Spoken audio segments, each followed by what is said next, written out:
Hey, welcome everyone to a wonderful and relaxing retro game nights here on the Game or Die channel. My name is Ryan Moore, as always, and we're going to be playing some retro classic games tonight.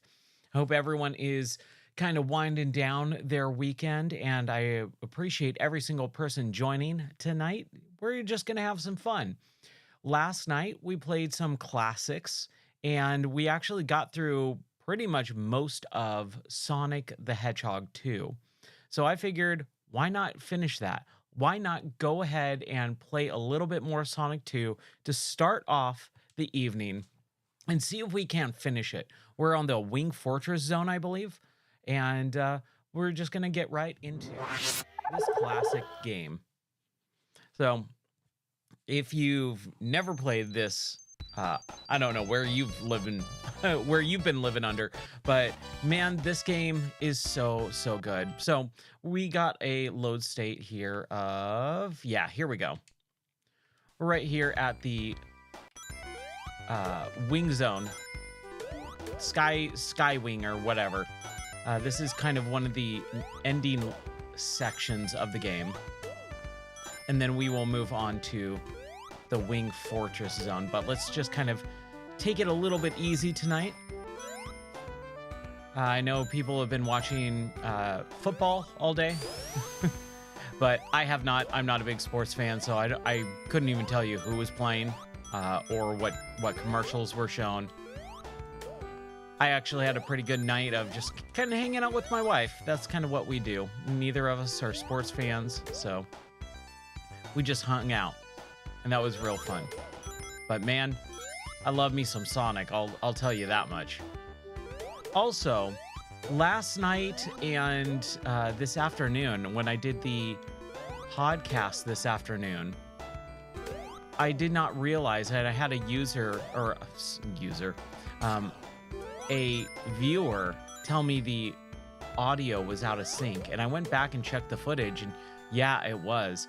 I don't know what happened. I believe what happened was the audio monitoring plugin for OBS actually got updated. I updated it a couple days ago. And I guess there was something wrong with it, because as soon as I restarted OBS and updated the plugin, because there was a hot fix this afternoon for it, then everything seemed to be working. I did a few test recordings after the podcast this afternoon, and everything seems to be working. So if you are watching and the audio, like now, if you couldn't see that, if it was desynced, let me know, but everything should be 100% fine again. Which is weird, because I do see people have desyncing issues every once in a while. I've never had that happen in OBS. So there we go. So now we are on Wing Fortress. So we are going to save it right here. And let's play this game and finish this level. Let's get to Robotnik and beat the pants off of him. Metaphorically, not figuratively. Or figuratively and metaphorically, not in actuality. We don't want to do that. This part always kind of throws me off. I'm telling you, man, that part is a little bit rough. But we'll get there. We'll get there. I think that's the only time you have to deal with it in this level, as far as I know, because we did not finish this section yesterday. And I haven't played through this in a very long time.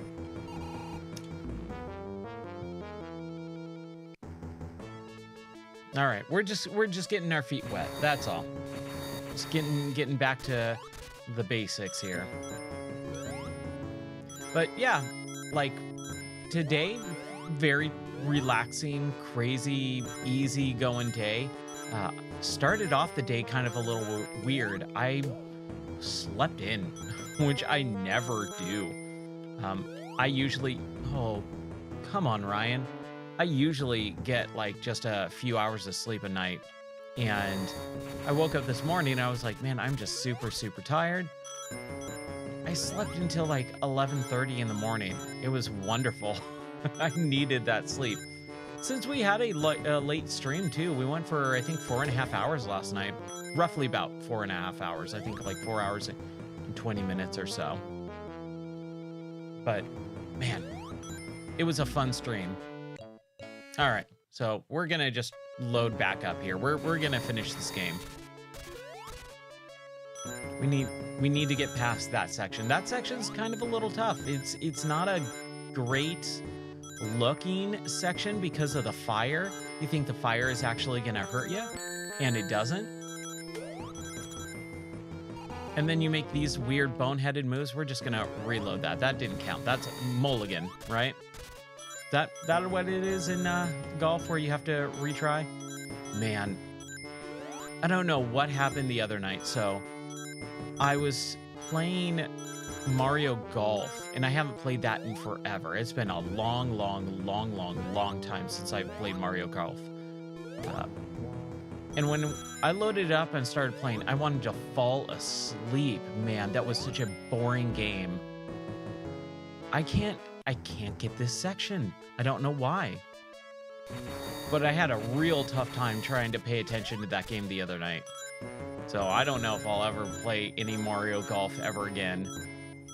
I might give it a chance later on again, but dude, that was just, it was a rough play there.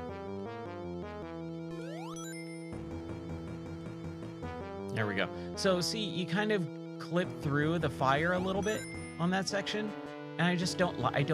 It doesn't feel good. It feels like that should not happen in this level. You think, oh, I should not be going right next to the flame, so I'll just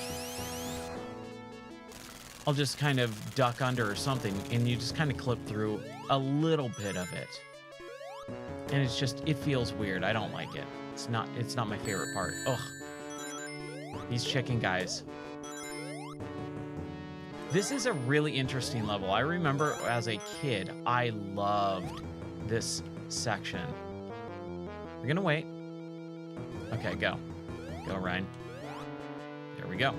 All right, and now there should be a checkpoint. There we go. All right, so we're good. We're gonna get through this section. This part is kind of tough though. This is a toughie. But I really want to try and see if I can get through it. Man, what a weird section. And these three, like, why is that there? That's such an odd thing to do. And that too, like, you don't have a way of attacking that enemy. Okay, so it is just that, right? We go over here. Oh, wow. Okay. Do we go in here? Like, where do we go here?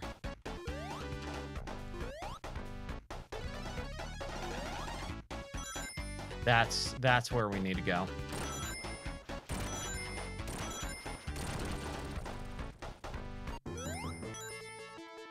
Yeah, this section is a little tough just because of the platforming.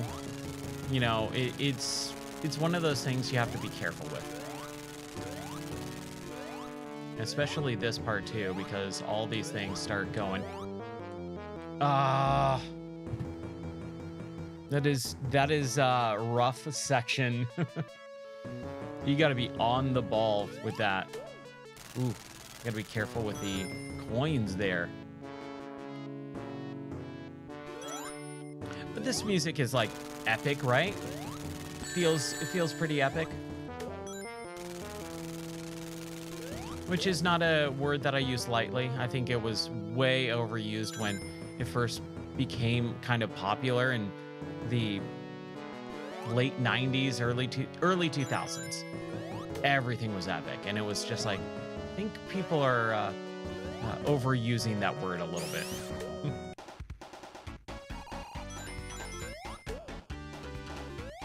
Okay, so we are gonna just do this here.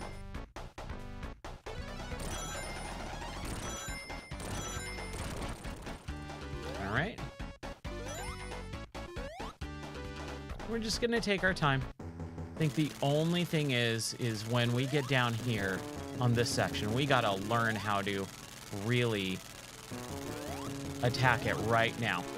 And we gotta go, go, go, go, go, go, go. Yeah, we're fine now. There it is.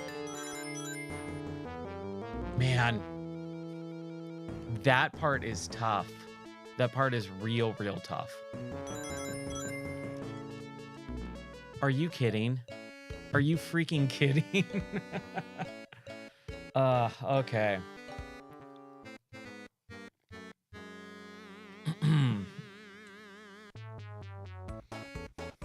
All right, so we are gonna load state again because, again, we can. But we are gonna beat this. We're gonna beat this game tonight. It's another game we're gonna cross off our list on the stream. I need to make a list of games that I've beaten on stream and start cataloging them, because there's been a good chunk. In this last 2 months of streaming, month and a half roughly, I've beaten so many games on stream. It's incredible. It's a great way to finish games.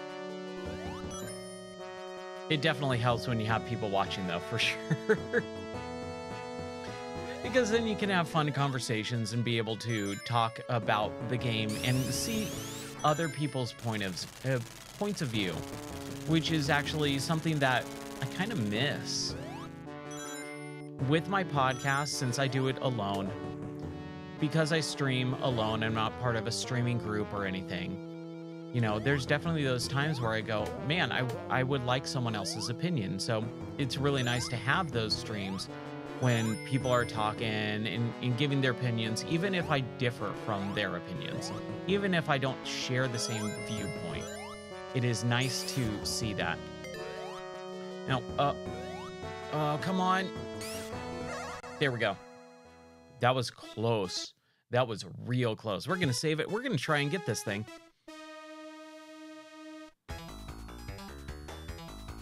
I think we're kind of out of the scope of being able to actually use supersonic. It would be nice.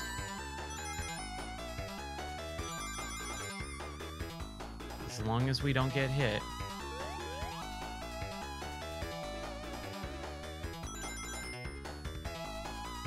Okay, we're good. So again, we can just kind of save it here. We need to get 50 more rings.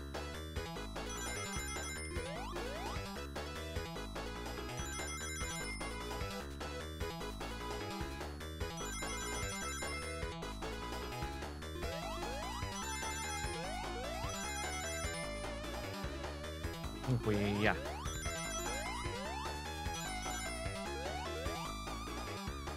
Here we go.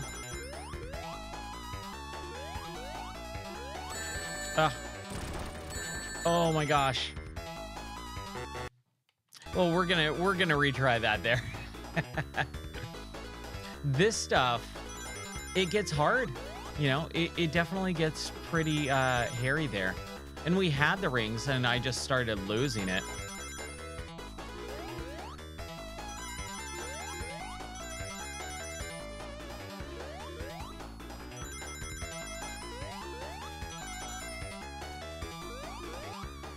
There we go.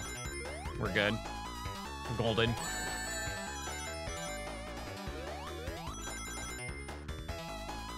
All right. And we'll save it here again. It's not like we're going to get supersonic anyways.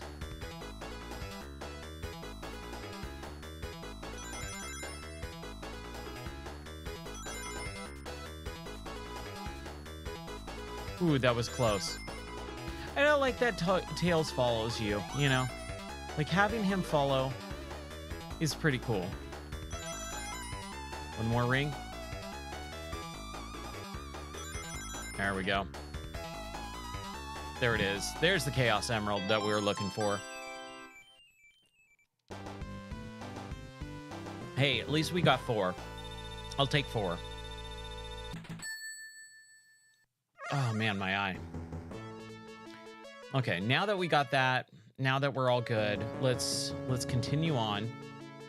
The one bummer thing, man, that was close, is when you go to the bonus stage, you lose all the rings that you currently were carrying.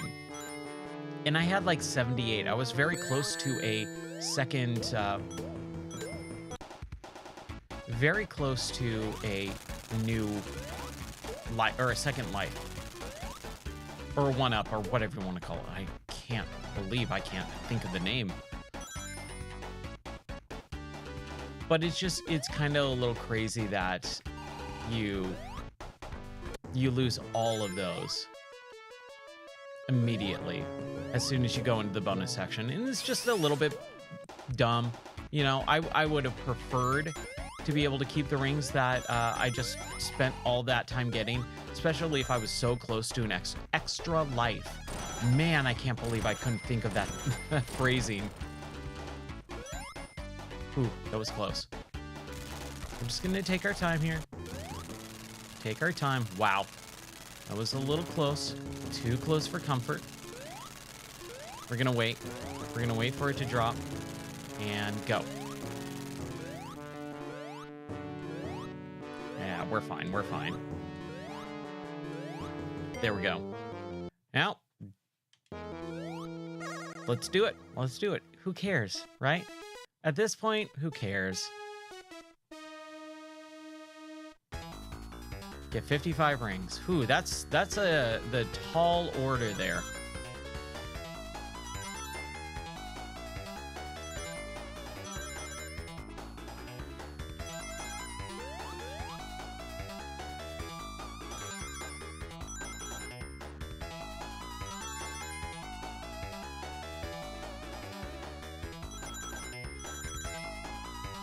As long as we don't get hit by anything.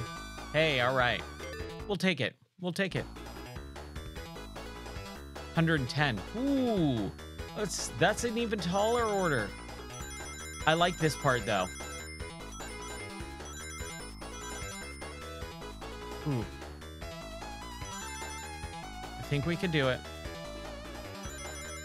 I have a fairly good eye for getting this stuff right here. All right. Let's see if we can get this last one. 200. Oh boy. Tails, you moron. And this is where Tails becomes kind of a liability.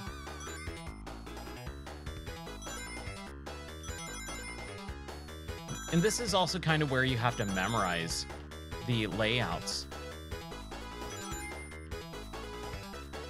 40 rings. Yeah, not gonna happen.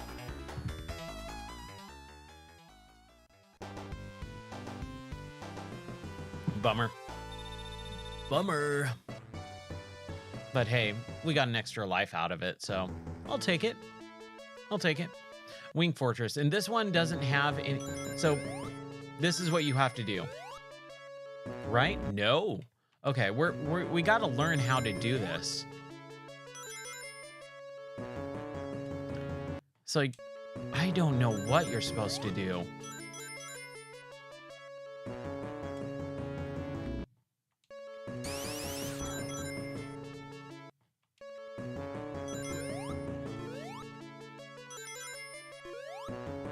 Okay, you're just supposed to jump it. That part sucks. I've died like 20 times on that over the course of the last day. Like, that just sucks. That's a rough part. And when it's like this on the last level and stuff, it just feels cheap. You know, it doesn't feel earned. Like it earned death or anything.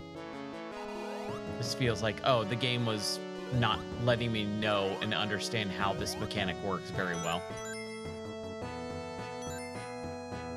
I never liked this section. It just becomes a maze. And it's like, just let me go. Just let me continue. Come on. Ooh. Oh, dude. Should we go back? No, we can't. We can't go back anymore. That was it. Here we go. All right. Here's Dr. Robotnik.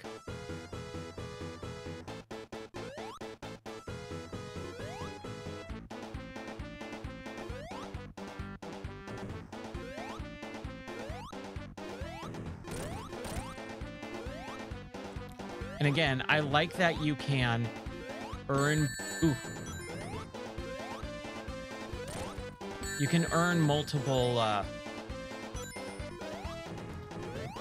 hits there. As long as I still got one ring. Oh my gosh, dude.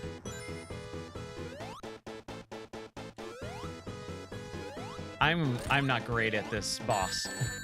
I will freely admit. Where'd my ring go? It didn't come back down.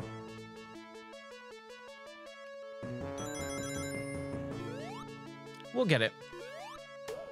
But it's also not the end of the game either. It's just the Wing Fortress. Then we've got Metal Sonic to deal with.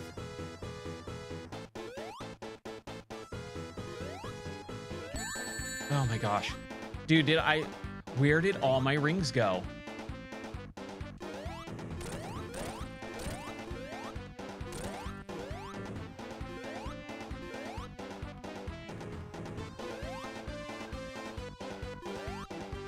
Man.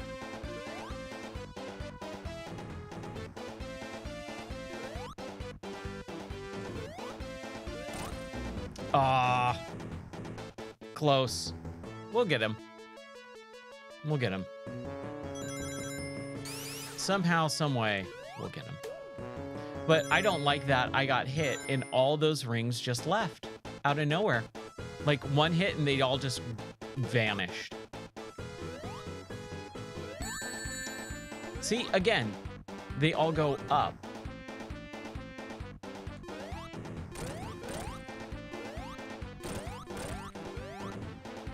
Ooh. I wonder if my tea is ready.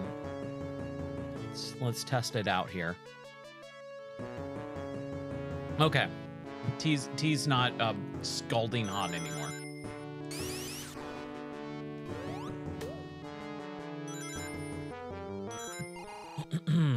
All right. Loosey-goosey. Let's do this.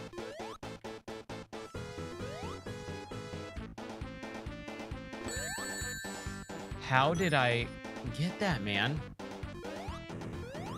I would love to know the actual boss, the way that you're supposed to do this. Like, learning how to actually do it seems like it would be nice.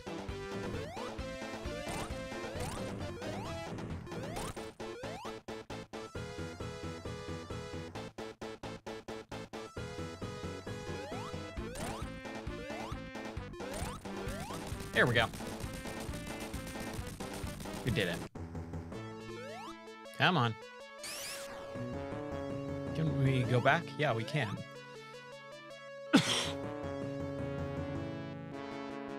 Just give me a second here.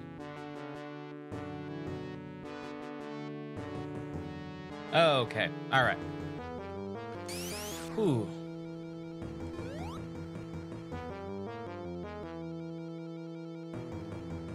Ah.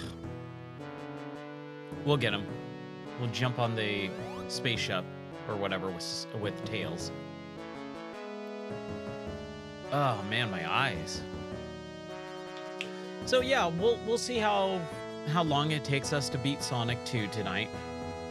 And then maybe play a little bit of Road Rash again because man, that's so cool. He's taking off on a rocket ship. So cool. And you're going up into space. Like, it just starts slowly getting... Yeah, dude. It's so rad.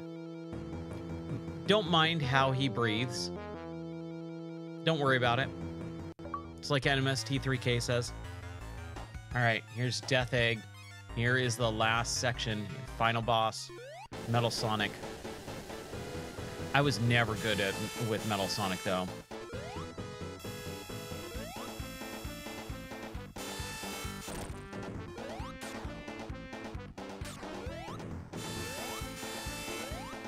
Ah.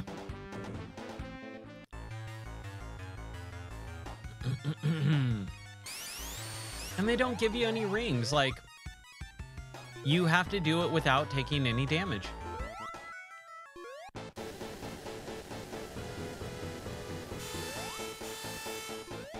Okay, one hit. Don't be greedy, Ryan.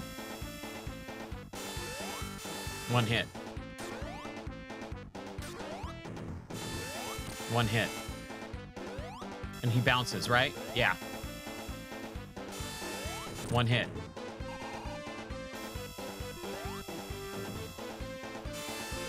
One hit. Bounce? Nope. Okay. Bounce. Or one hit. Bounce. See? Okay. There it is. We got to remember that. Okay. We'll use our first continue. Technically. Right? All right. Okay. Give me 1 second here. I thought I made a note last night. I really need to be better about the stuff that I put in here. Give me 1 second.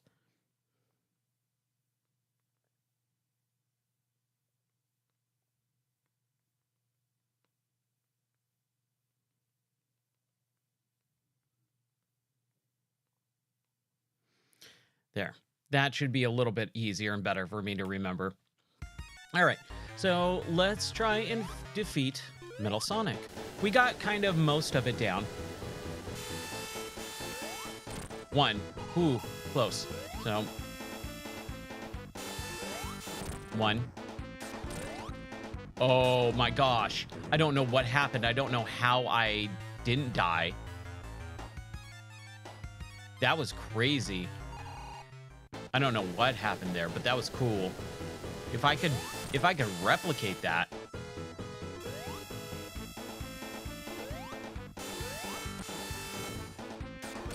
There we go. Dude, let's try that. I'm actually super into it. Learning it. Dude, that's cool.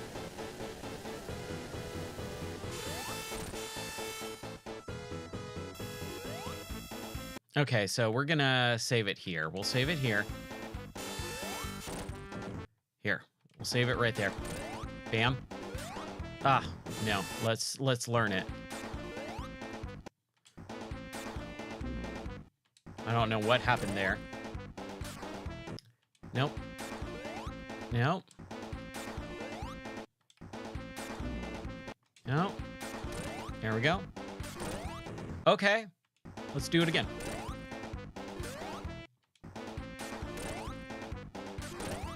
Dude, that's super cool.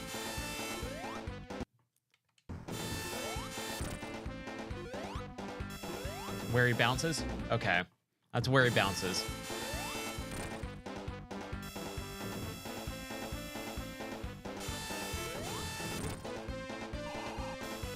Doesn't bounce on that one.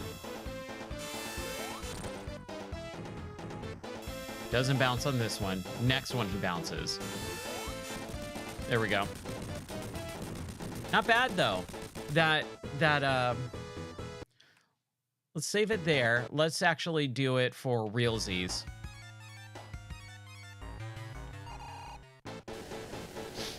It's the third one.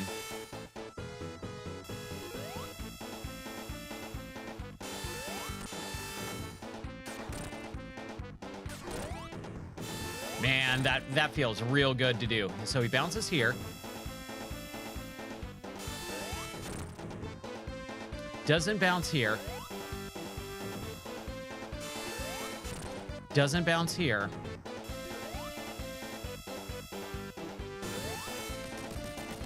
There we go. I feel real good about that.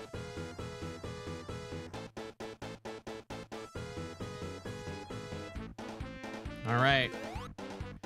Mecha Robotnik. This one. Okay. Yeah. This one I don't remember how it works. So we're going to have to learn this one too.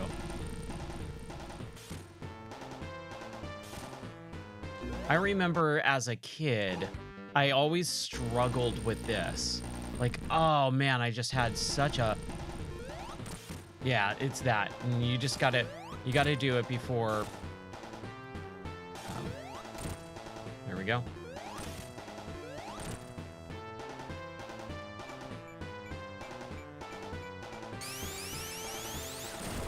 Ooh. That was, oh, okay. Okay, Robotnik.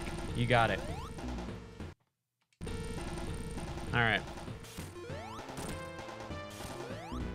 Yeah, it's the spikes that are a little bit hard to kind of know where they're supposed to be. Ah. And I always get greedy. I always get greedy on this section.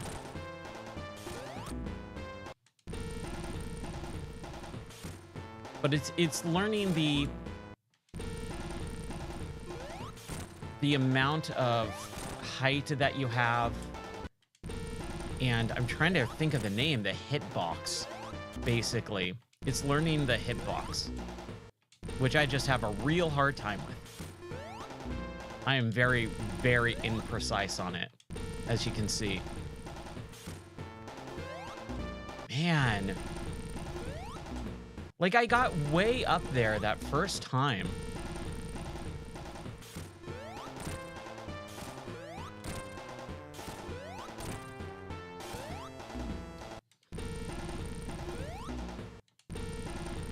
Yeah, it's a little odd.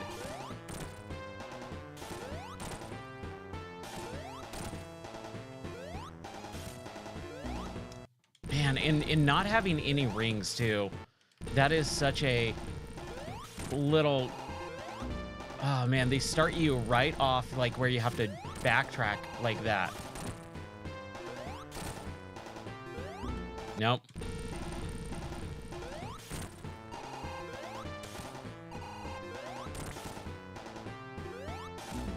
Man, dude. Like, you can get some good hits off if you can get the height over those spikes. But that is really hard to do. And again, like I said, I'm always kind of a little bit greedy when it comes to Robotnik. I like getting multiple hits in when I can. Yeah, I knew as soon as I made that jump.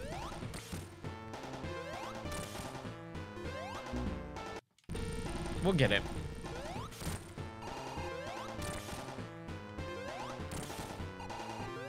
Yeah, dude. That one where he kind of goes in and then doesn't retreat right away. Right here.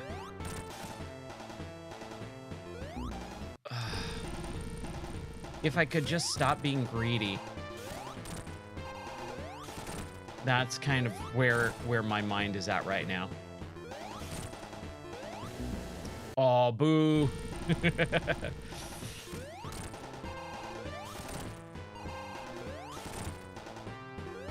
Like, we're getting some good, decent hits on them.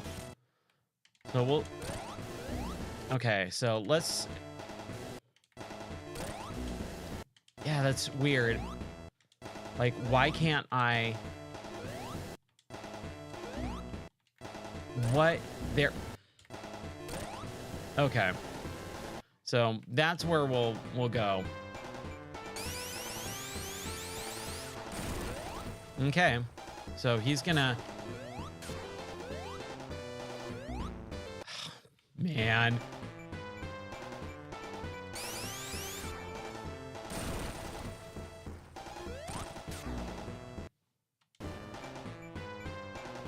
I should probably do the other way.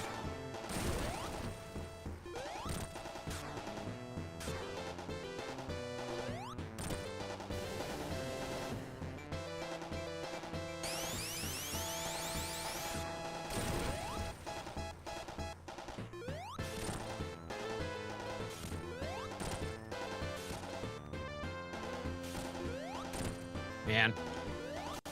There we go. That felt real good.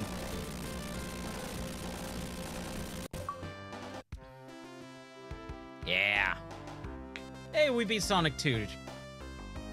We were close last night. We could have done it if we didn't do the other stuff, but that's fine.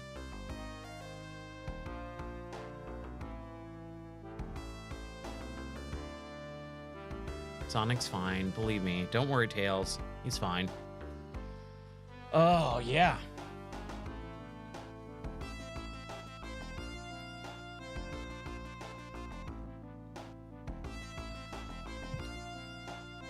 man, we got to figure out what to do, what to play next.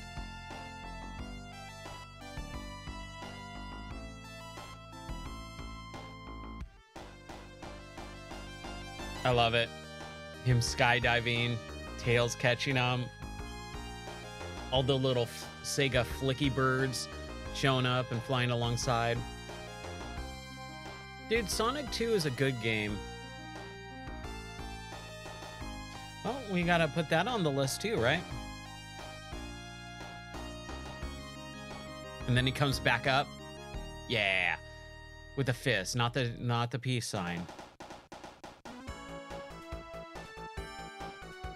Dude, another game beaten.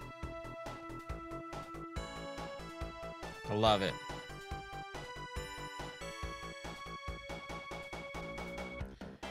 Dun, dun, dun, dun.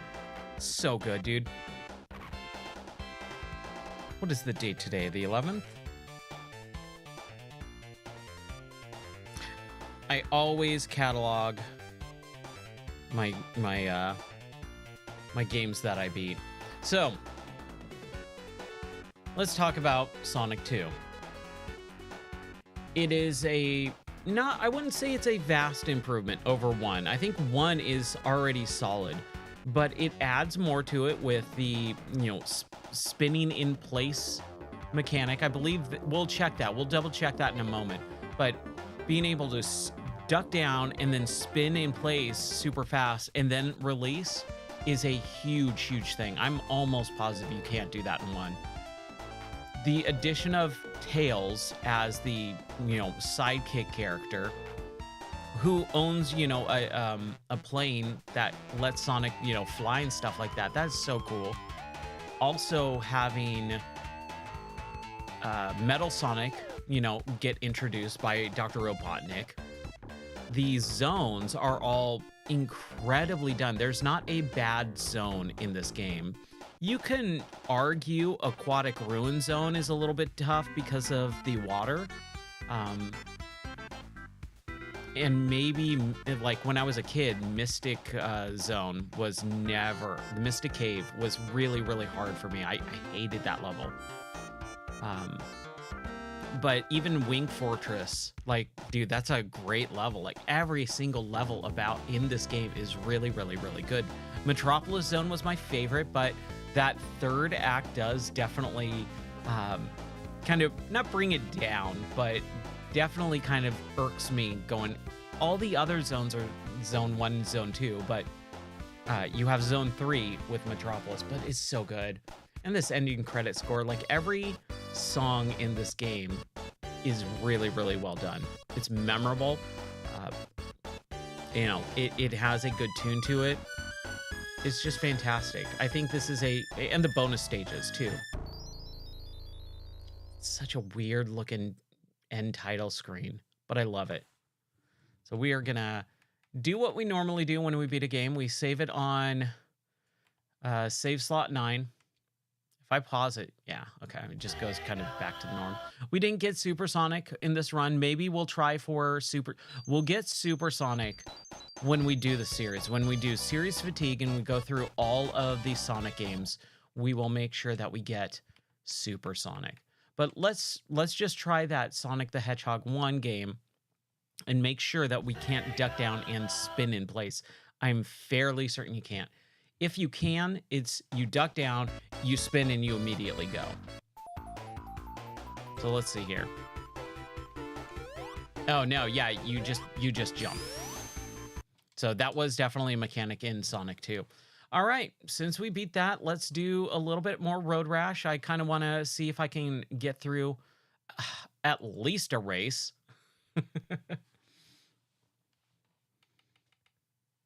All right, let's go back to 0, load state, and here we are. So let's try, oh man, these levels are long. 12.6, 14.4 miles, 12.8, 12.6, 12.7, 12.6. So let's do Pacific Coast with the bike that we've got, 14.4 miles. We got Sergio. Hoghide is the son of Helldog, like son, like father. Helldog, whew.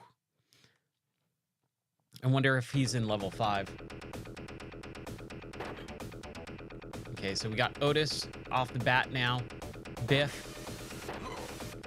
We got Biff down, which is good. And really what we have to do is we have to learn how to control the skids. We will immediately slide out, like like a Canadian. Slide out.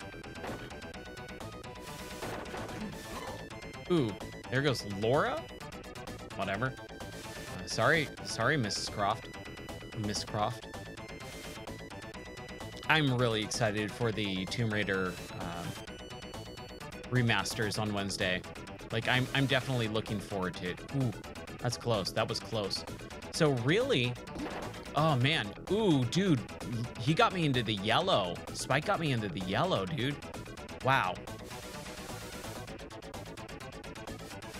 But I'm definitely looking forward to Tomb Raider 1 through 3 remaster on Wednesday. It is Valentine's Day, so I don't know how much I'm going to be streaming. Because I normally don't spend Valentine's Day with my wife. I'm always usually working and traveling. So this year, I actually am home. And so I'm going to have some fun plans. Oh, I immediately, come on. Unfair. And that's game over because I don't have enough money either. So, O'Shea, I used to run with the Rashers before I wised up. I know the trick, so heads up, bud. Heads up, bud. Thanks, O'Shea. I need a better bike. That's the bummer part here, is I just need a better bike. This bike is just too squirrely at this top of speed. Like I can't hold down and then, ooh, bye Biff, bye.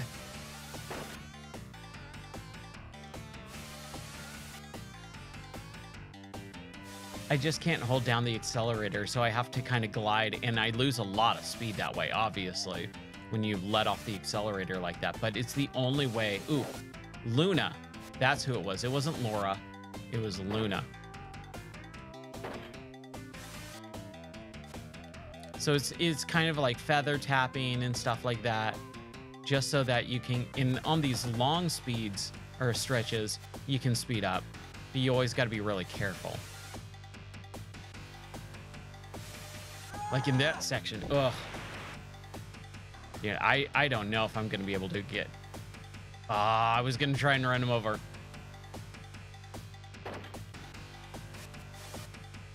But we got a long way ahead of us. We still have 13 miles to go, roughly. Oh man. These tracks are brutal. I don't know if we can do this tonight. I don't know if I want to spend the time to do it, really. They're rough. These sections are rough. And I really wish we could drop down to the previous level. If I was going to do this game over, which I might, I'm actually thinking about it, I would build up races, the money, race after race after race after race of first place, build up my bike collection, and then just obliterate all the other, you know what? Maybe we do that. You know, the night's young. Oh my gosh. One more hit and I'm done. I'm toast. Maybe we do that. I think that would be fun. That would be a fun little thing to see how many races we can get first place in and just continue. Oh my gosh. Man, these cars, dude. And I was looking for the mod. I just barely had time to look for the mod. I couldn't find it before I started going live. It's just, man, every night it is. Okay. Well, here, this is what we're going to do. We're going to quit out really quick. I'm going to use the restroom, and then we're going to come back and we're going to race. We're going to rash.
We are back, and we're going to play Road Rash like we've never played before.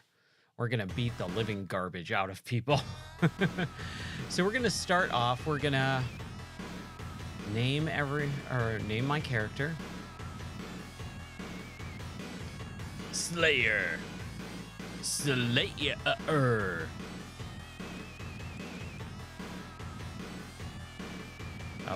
We'll put my real name in.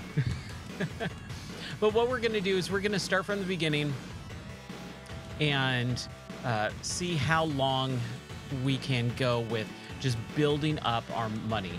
Just build up. That'll be, I think that'll be kind of interesting to see how many times we can get first in this section. It's a great day to face a challenge on the open road. Best of luck, friend.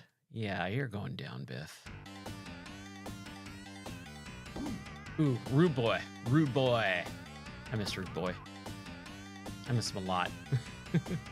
It would have been nice to like have level 2 so that we can continue on. So we can have a little bit of faster race. But these races are pretty short. And that's what I'm thinking is like get first place in the same race like 5 times in a row and see how much money we can kind of rack up. Remember, we only need 25,000 for the Diablo bike. And I don't remember how much you get per race. Ooh, that was lame. Ooh, we're getting hit from behind. Man, we're getting hit from behind and we're hitting people from behind. There's just this pack here. There we go. Got some speed. We're sliding around. We're not flying off the corners anymore. Kind of feels a little bit better. Yeah, man. These games were so good. And it's so incredible that they never touched them again. And it's like, why? Oh, the licensed soundtrack. You don't need that, dude. Come on. You can get music like this. They own the rights to this music, right? Just put it back out. Just put it back out.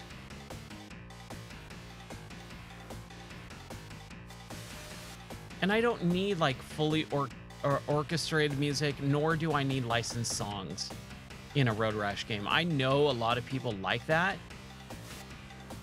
I never grew up with it, so like it always actually sounds odd hearing like songs like Soundgarden and stuff. And it's all in the menus too. It's not even really in the game. I know a lot of people love the CD version of Road Rash. I'm actually not that big of a fan of it, mostly because of the engine noise. The engine noise is super loud and obnoxious. So we're in first place. We'll definitely win first place here. And we'll just see if we can retry it. If we can retry the race, then man, I think we can rack up some real money tonight. And I'm okay if I just play Road Rash for the rest of the stream. This is what streaming is all about. Hey, Beetle. It's going well. We're just playing a little bit more Road Rash. I'm trying a new technique. Oh, man. Oh, and I think this is at the very end of the race. Hold on. I'm trying a new technique because I'm on level 4 and I just got hit right at the very end, but hey, we won. I'm trying to see if I can get more money. Pick a game. Ape Escape. All right. I've got it. I've got the time. We've got the amount here. All right. So let's just save in, we're going to save in slot. Oh, wow. I already have a slot 11. Whatever. Save in slot 11. We'll quit out. We'll go to some PlayStation and we're going to play and finish Ape Escape. So what I did is I played through that level, and that level that we were on, boy, it took me like half an hour extra to get to the boss. Like, it's a full-blown level. and you go up and up and up and up and up in space. Like we're in the space station and we're just going up and up and up and up and up. So we finally got to the boss. We're ready to go. So I saved it there, quit out of it, played something else, waiting for you. Dude, how are you doing? I hope your weekend was awesome. I am ready to beat this game. Okay. Got to remember the control scheme again. So we got that and then, right. Okay. So we got a life right here. And, okay, yeah. It won't let me go out. So we basically got this and then we'll go face the boss. Yeah, we're doing this now. I'd rather get it out and under our belts. Dude, awesome. I hope so too. Yeah, my weekend was pretty good. Just relaxing, playing some games on stream. That's kind of, it was pretty low key, really. Didn't do much of anything. Okay, so we got some health and coins here. What the heck is this? Okay. Can we hit it? No?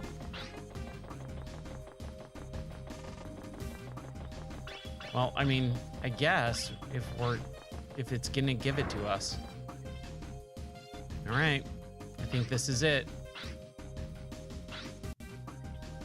Yeah, this has got to be it, right? Okay. Here we go. What's wrong with you? I can't believe what a mess you made. You didn't have to blow everything apart. I told you the door would be open. I only wanted to talk to you. That's why I invited you in. So what do you think of my castle? Do you like it?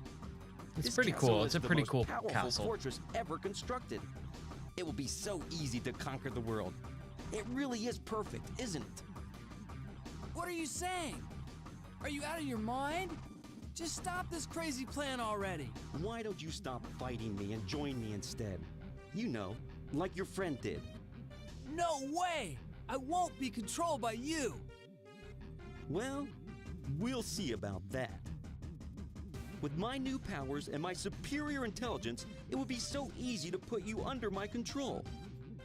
You could fight it all you wanted, be able to resist. Like this! Okay. Ow! Jeez. Is that painful? Give it up! Join me. Is this Unless you supposed do, to happen? The pain you're feeling will only get worse. What's happening? No! No! No! I won't!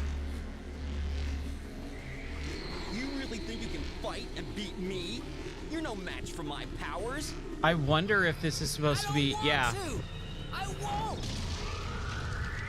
Wow! What's going on? My Okay, so powers, that was why totally aren't they supposed to happen. working? I'll tell you why. What? Power alone isn't the true strength.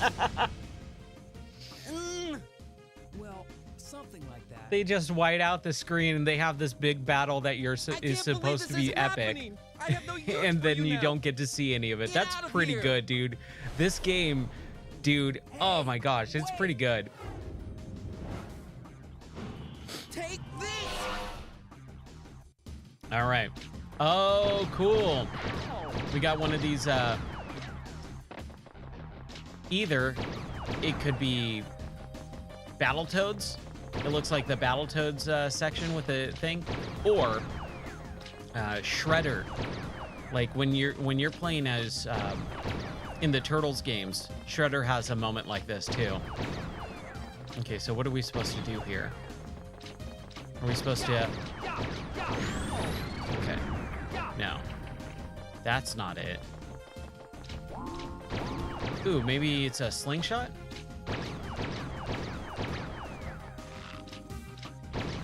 No, that's the wrong way. Ow.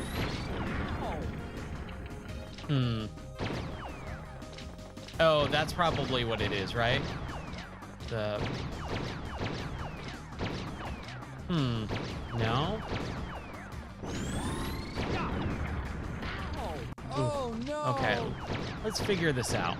Not really sure what's happening here. Oh wow, we just start way back here. Okay. We have 14 lives. I think we'll be okay. I wonder if we have to watch that whole cutscene again. If we do, I will state it so that we don't have to keep watching it. I wonder what the heck this is for. Like, do we have to jump back down here and use the mech? It's interesting. But I love the fact that they made that cutscene like, oh, it's supposed to be this big epic battle between them. And it's all just a white screen. Okay, here we go.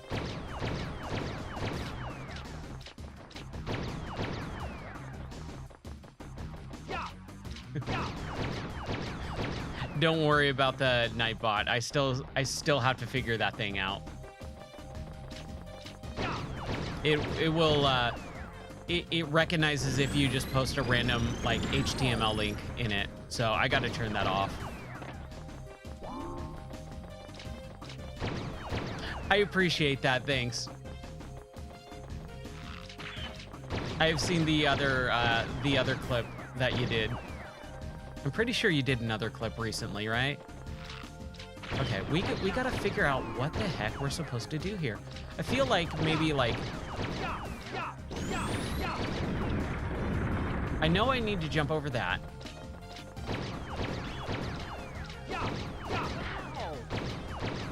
Can I can't hit them back, so that's definitely not it.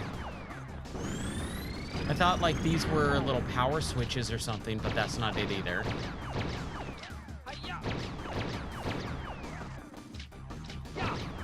Okay. Oh, it'll live on in Twitch too. Like Twitch recognizes it. It's just in the chat. The chat won't let you post it, but if you clip anything, it just automatically gets added to the channel. I'm still learning all of that stuff too, so. But yeah, I really like the perspective on the boss. I just need to know how to beat him. That's kind of the only thing. Dude, it really is. It's kind of crazy. As is this boss, yeah. Yeah, we'll get it, and we should not have too hard of a time. It's really just figuring out how to damage him. Like I could dodge that stuff, but I'm trying different techniques to make sure that I can figure it out. You would think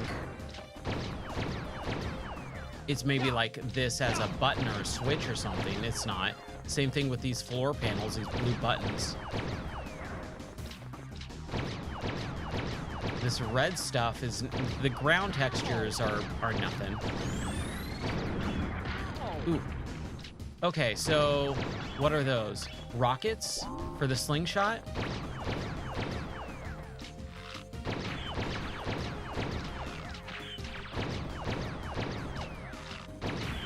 Ah. Dude. Okay.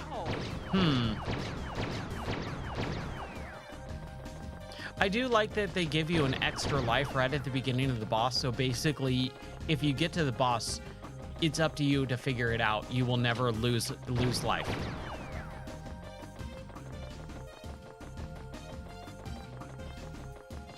Yeah.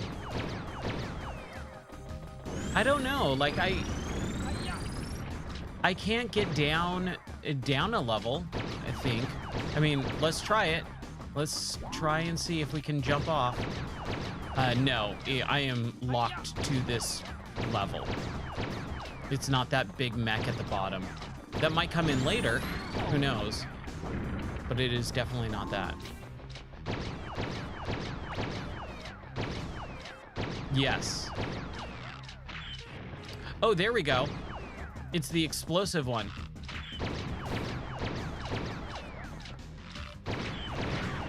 Okay. All right. I think we got this now. Yeah. Yeah, we'll get it now. We just need to get ammo. But it looks like randomly the ammo will spawn out of those things that he's shooting out at us.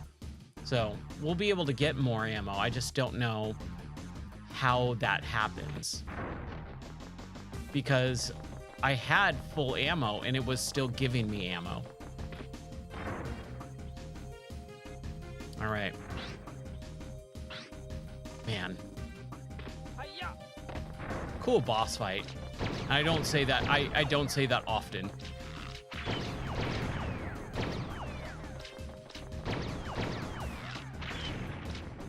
Okay. I missed that one. Oh, I'm out of those special ones. Okay, so we need to farm some. We need to farm some ammo.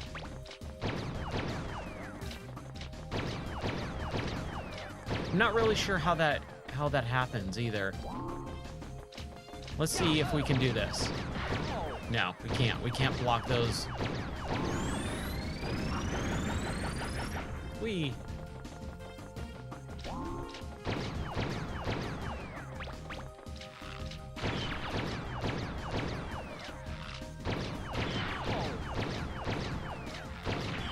I am really bad at that perspective.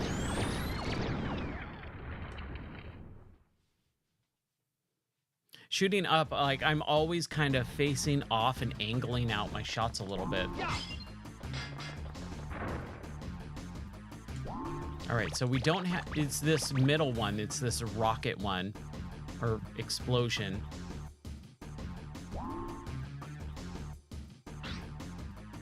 This thing has to play, like, play a factor.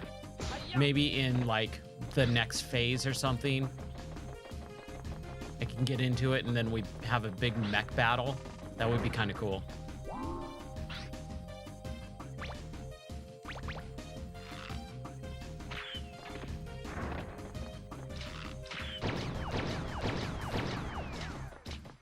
Okay, so how do we get more ammo? Because that did happen for sure.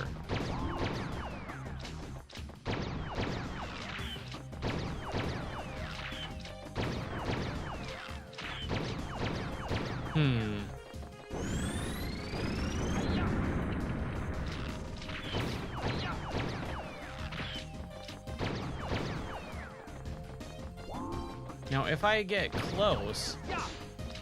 No, can't hit him that way either.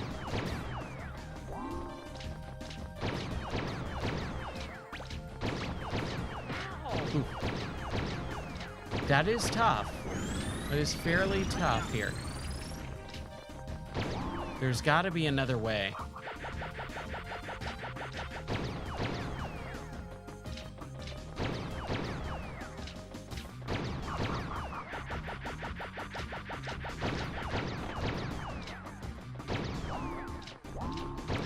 Is there another thing that I can use? I got the hula hoop. That's not going to do anything. The monkey radar is not going to do anything. The RC car probably won't do anything. So it's just the slingback shooter. And we can't even target it. L2 does nothing. Normally it would do the first person mode.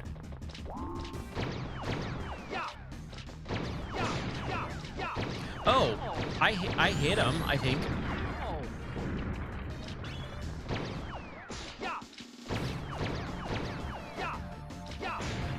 Yeah, okay. So I can damage him that way too, it looks like.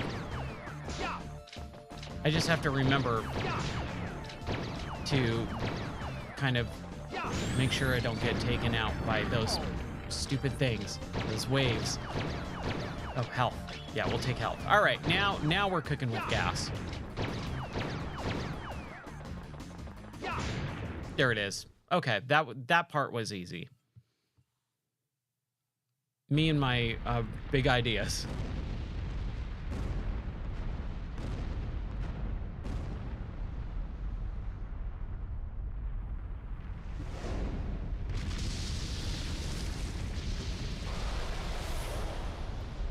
there's that mech.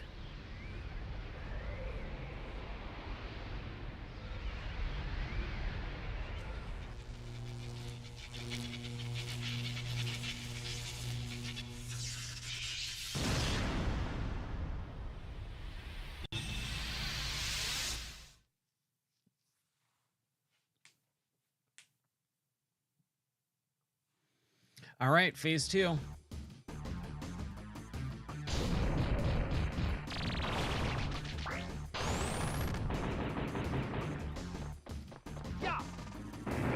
Ooh, there's a little bit of slowdown on this.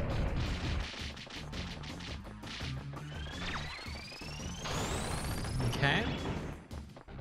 So we got some ammo. We got some...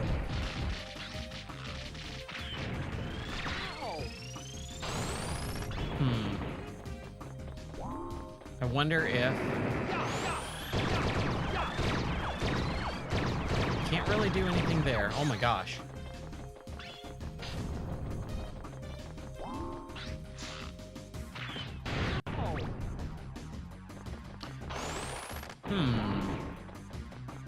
I'm wondering if I have to hit these things.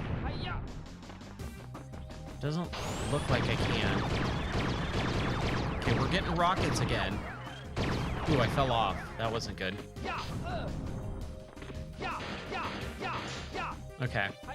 That's not gonna work.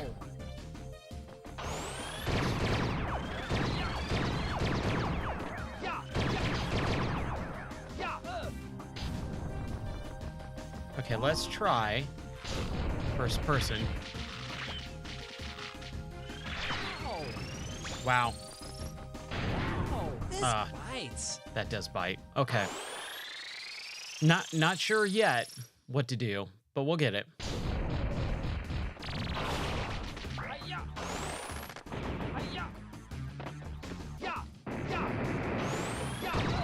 Yeah, there's got to be something that I'm missing.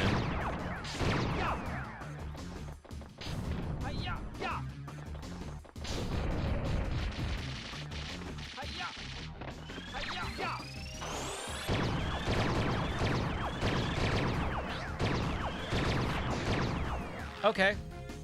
We got him. Ah.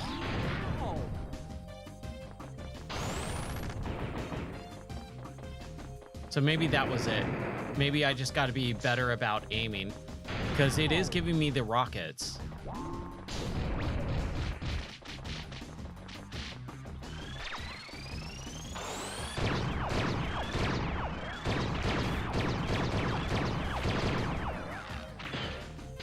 Oh, man. Okay. Man, how did I use... I had 7 rockets, and I only shot like 3 things. I don't know what that was, but whatever. We'll figure it out. We'll get it.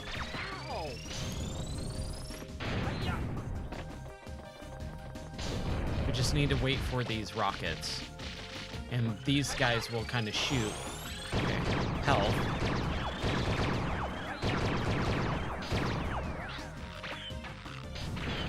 Okay, no, we gotta wait for that. Or maybe we can hit it.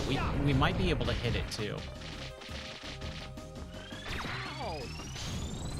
At least I got it.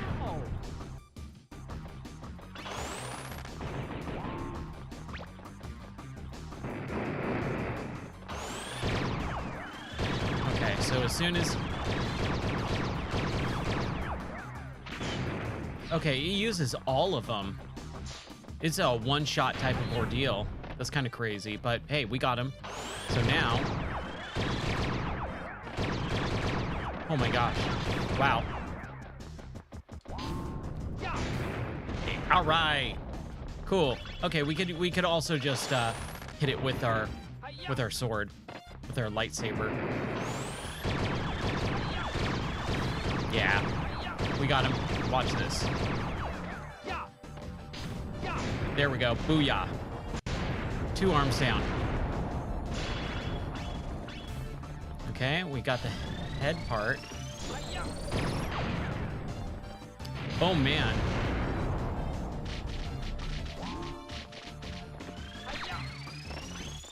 Okay, so it at least comes back.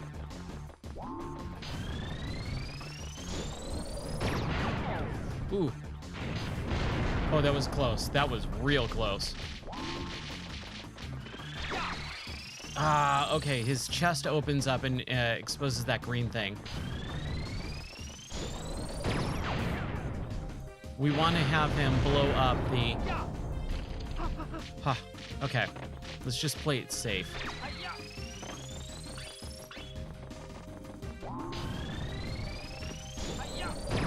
Didn't want that. Come on, Ryan. Stand and stay over here. Okay.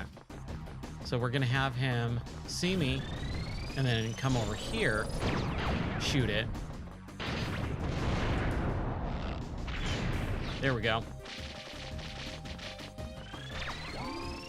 We got this. Come on, over here. Over here, stupid. There it is. Yeah, we got this, dude.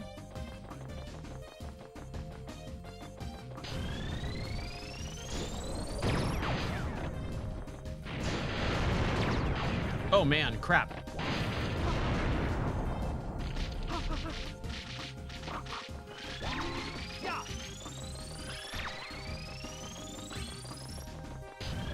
Okay. Not too bad. Ooh, all right. There it is. I will take it.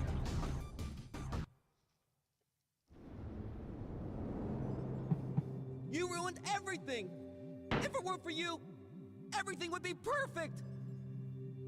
Yeah, gotta be close. Spectre, put a stop to this now. I'm taking you back to the amusement park. You must be joking! You're not taking me anywhere! I'll never go back! I'm never going back to that rotten place! You listen, and you listen good! I will return! And when I do, I'll destroy you and the world maybe as that you was know it? So you better be ready, because next time, I won't fail! Wait, Spectre! Yeah, dude. Yes! Yeah, he'll be back. Da da da. All right, dude. Oh, that feels real good. You did great. Dude, that was a lot of monkeys. And that was not all of them for sure. There was a few that I definitely left.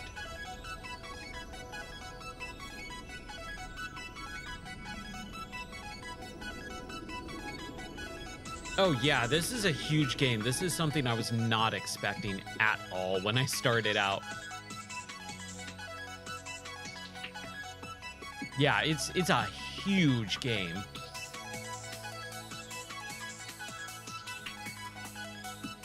And the music's so good.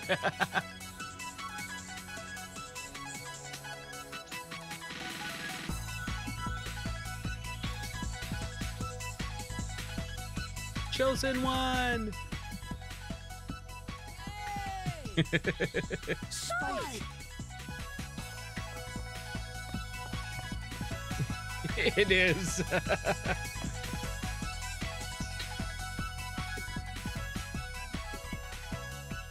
Dude, this was an excellent pick. I cannot believe how much fun I had with this game. And there's 2 more that we get to play through. Dude, thanks. I appreciate that. Having you there with me has definitely been the highlight for me. Like, playing through the game, yeah, it's a really good game, but having you, like, kind of help me and encourage me and stuff, man, that made all the difference.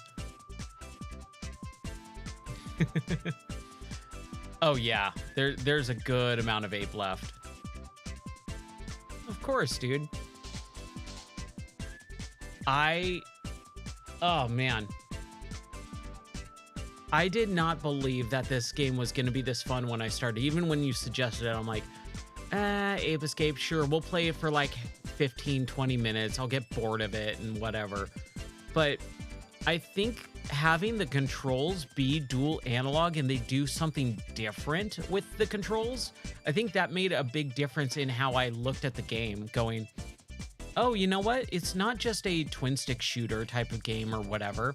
The face buttons like hold all the different swappable gadgets. The analog stick is you only have a very limited range for your main attack and capture, which are the main things. And then the only ranged weapon you have really is the slingshot. And they actually surprisingly do a really good job of holding down the left trigger and aiming it with the control stick and having it pull back like a real slingshot. Like, dude, what a cool little game. And it's not even that little. And I never hear anyone talk about this game, ever. When I do, it's always, oh yeah, it's the dual analog game. You know, that's it. Yeah, it really is. It's crazy, and it's such a crazy like a fox. It is so cool. I cannot believe I never played this game before. Yeah, exactly. And now I get to sing its praises and talk to people about it and go, dude, this game actually did something not just unique. Hey, Andrew House from PlayStation. It did something so unique that it was like mind-blowing, you know? And I'm really kind of surprised that no one else kind of pulled some of the control scheme out and made something, you know, kind of unique and different, but with that same control style, because I really think it's pretty well done.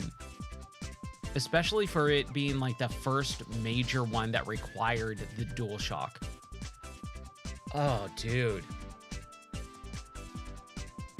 That was a lot of fun. This background is a little weird though for the credits scene.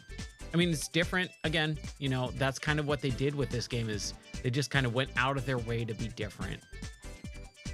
That rotating color ball, a little weird, just doesn't fit, but hey, you know, whatever. Man, what a cool little game. Let's see where it drops us. It should drop. Okay. Yeah. 8 misbehaving magic show. Spectre will definitely be back, and when he is, I'm sure he'll do more evil. Professor, I'll go back and find Spectre. That's a good idea.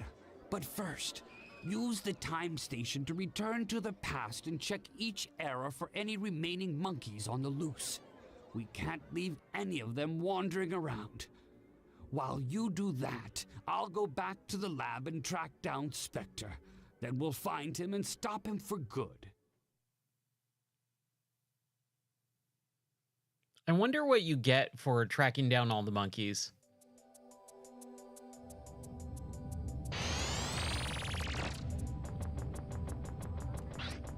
Yeah, I wonder. We gotta save it, right?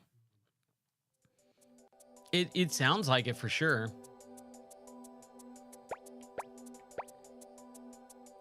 I mean, is it really? I mean, there's only 49 monkeys left in the game that we have to get.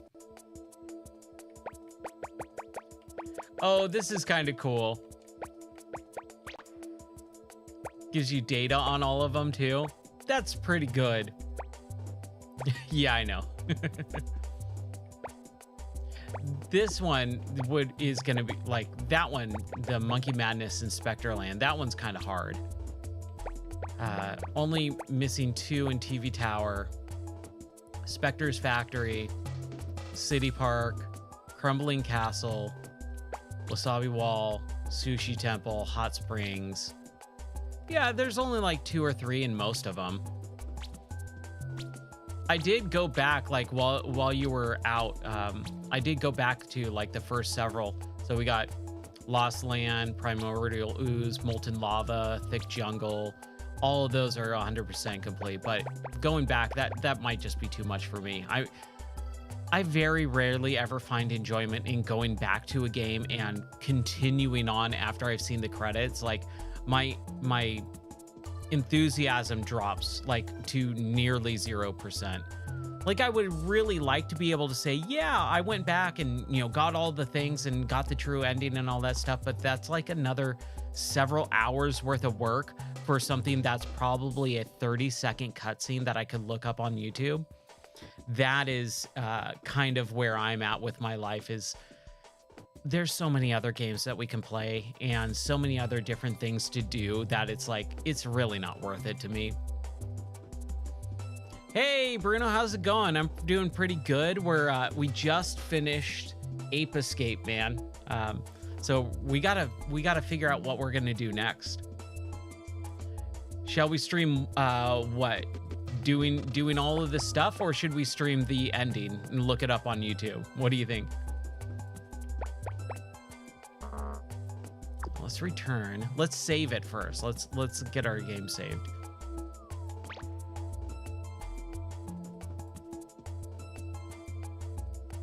Okay, yeah, let's do it. Let's look at the true ending of Ape Escape.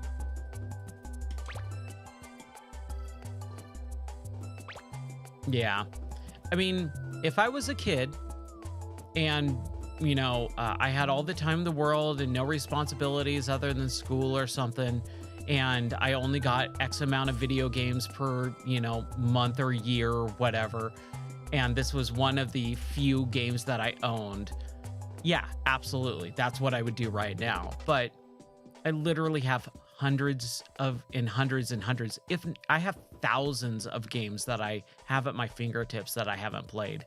Like, it's not worth going back to at this point to just clean up some levels. All right, so we're gonna return back out. Gonna get out of here. Come on now. There we go. We'll save it and then we'll look it up on YouTube. All right, so save slot. Booyah. Yeah, that's gonna be good. All right, let's pull this up here really quick. Give me 1 second. And we'll see what's going on. How's it going, Bruno? I know that you popped into the podcast earlier while I was recording, so I'm sorry if I didn't get to respond to you like I wanted to, but I normally like doing the podcast without, you know, having chat going, so didn't mean to ignore you.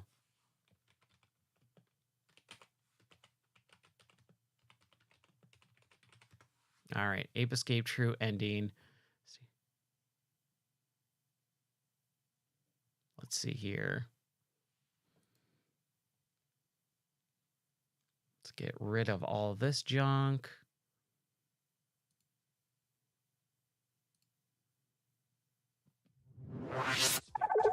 We've programmed the location so you'll be able to we've select it from the time This is all the boss stuff. Time's running out. Please hurry. You'll need to leave right away. Oh, this is totally like an actual like, oh, you got all this stuff. We found him. You got to go get him again. Okay, that is cool. Yeah, that is definitely cool.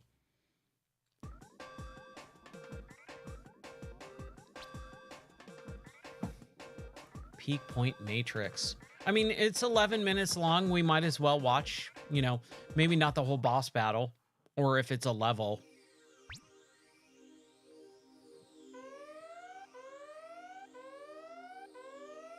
So no monkeys, you just got to go catch them.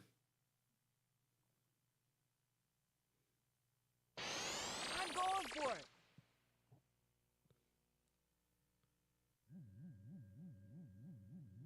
Here, let me turn it up for you. So you finally come. You just won't give up, will you? Of course I'm here. Someone's got to teach you that you can't conquer the world. Give it up. You are so That would be irritating. I just don't understand That would be you. awesome. What? What do you mean? You have all that power and energy, Why not use your powers for something better? I'd never do anything harmful or destructive. You'll never get me to turn against my friends. Ugh, you're so naive. I'm still better than you are. Yeah, give it a rest. You're still only human. But one more thing. What now? How is the man that raised me? What? You mean the trainer at the amusement park? Yeah. Why do you ask? Were you thinking about going back? I think that's a great idea. Everyone will be so happy. I'm sure if you apologize, they'd welcome you back to the amusement park. Let's go. What? Apologize? That's ridiculous. Why should I apologize? After the way they treated me? I told you I'm never going back. Why should I?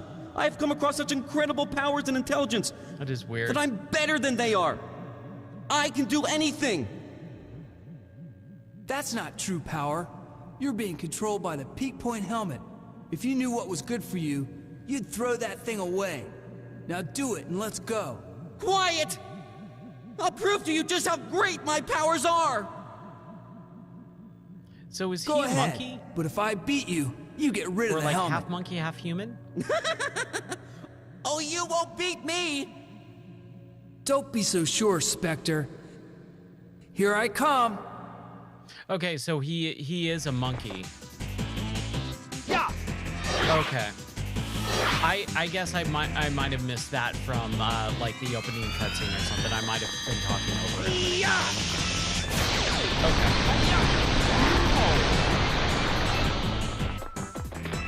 It kind of sounds like the premise to the new Planet of the Apes movies that came out. New by that I mean like a decade old. But I never saw any of those. I love the original Planet of the Apes. Did not care for the first version, but I never saw the new ones that came out in like 2010, 2011, 2013. Yeah, exactly. We don't need to watch the whole boss. What is that? TimeNet. Okay. Yeah, I heard they were pretty good, but yeah, I love the originals too. You can't catch monkeys without your net. Keep it with you at all times. Oh no. What is this middle thing here? It looks like a boxing glove. Okay, so he does capture him with the net. That's pretty good.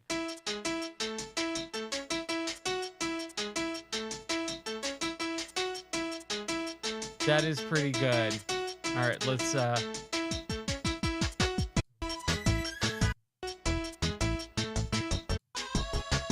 Oh, okay, so the credits are actually totally different. Let's just kind of look at this.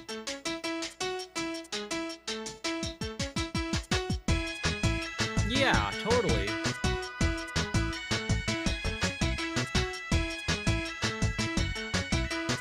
I think that's actually really cool. Like to be able to capture them and then have the credits be different as well for doing all that. Okay, dude, that makes like you get an entire boss battle out of it. That's totally new. You get a different ending sequence and a cutscene. Like that's definite. I'm sorry. I don't know what's going on with my mouse. It keeps freaking out for whatever reason. I don't know what's going on with it.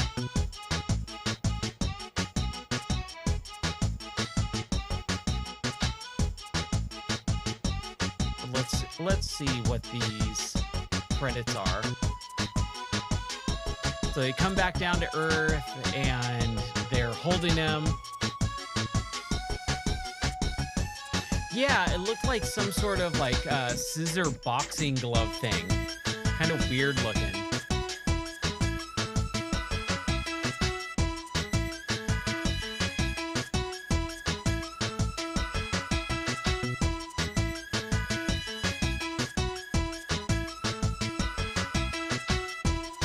Okay, so they go back to the monkey park.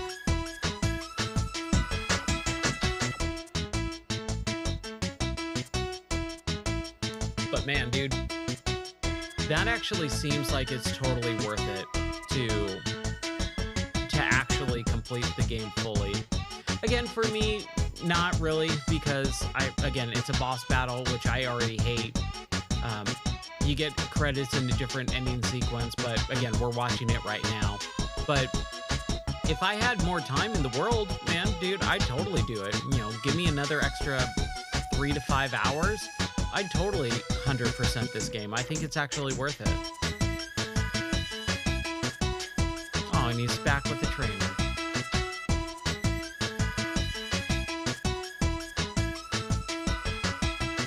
Yeah, I didn't understand Spike as no, not Spike, whatever the monkey's name is, Spectre, as a character, because I didn't really understand, like, who he was at the beginning of the game. I guess I might have just talked over that section or whatever, but dude, what a cool little game. Let's see this ending cutscene.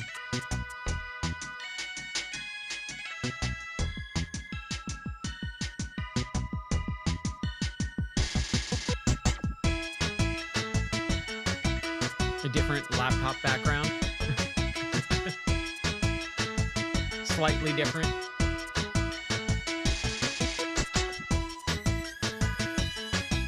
And I could do this music all day long. I love this music. I could listen to it all day.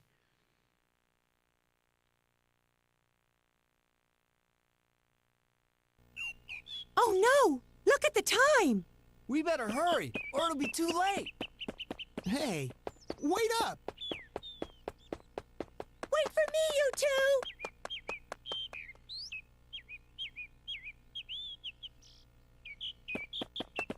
I said wait! Little hitching there. What? Okay, that ending cutscene was not the greatest.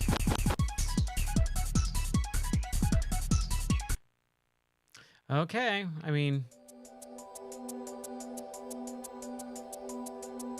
that's not a great ending cutscene. Like, they run off. What are they late for? Yeah, the pictures definitely told more story. All right. So here's the real question. Do we try and see a little bit of Ape Escape 2?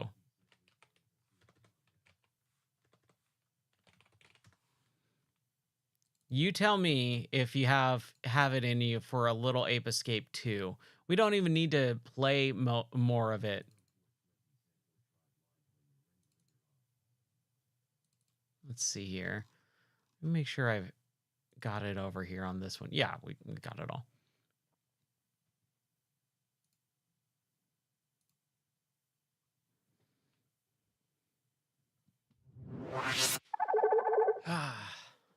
Well, let's take a look. I'm pretty sure I have this emulator set up. It should be on well, RetroArch's PS2 core does not work very well, so we'll do that.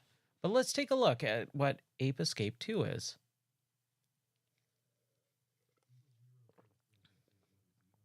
I don't know. I didn't look at it. There's some weird, like, I think it's an offshoot game. Yeah, there's Ape Escape 2, Ape Escape 3, and Ape Escape, like, some racing game or something, mini game collection or something like that. We'll take a look at it at least after. Ooh. So I guess Spectre's back. Oh, I'll turn down the game.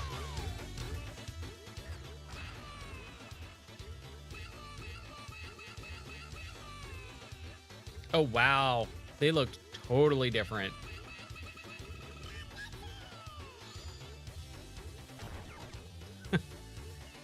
What is happening?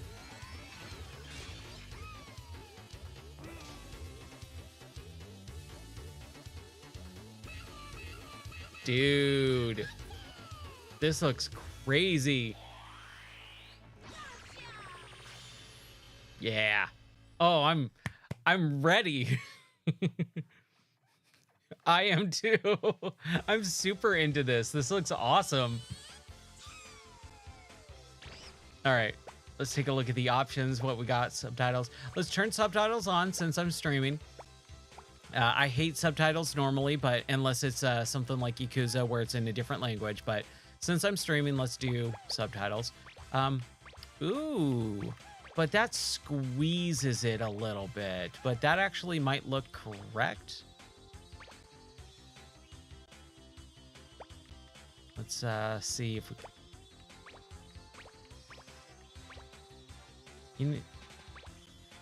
Those look really tiny and squished. Those look stretched. That doesn't look right. So we'll just do the normal 4:3 aspect ratio. All right. Let's do this. Let's get this started. Oh, I'm so excited. I'm super excited. Monkey pants? And helmets?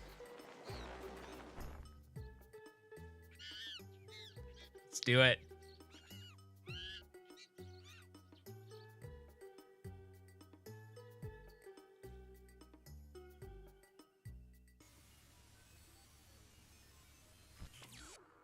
Can you see me all right?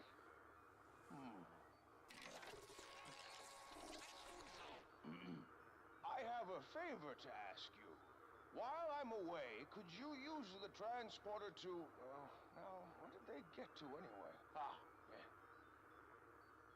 Send these newly designed pants to Monkey Park for me. Would you mind?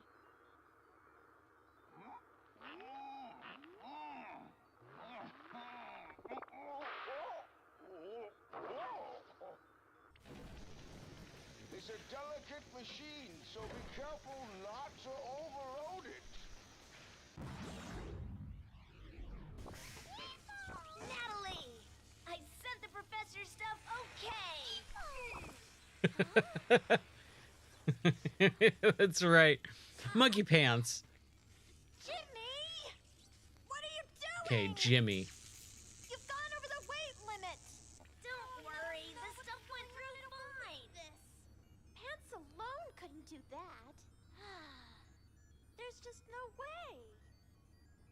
Look, it arrived fine, Natalie. Yeah, exactly. Who is Jimmy? No. See? Where's Spike? Everything arrived safe and sound. Oh no.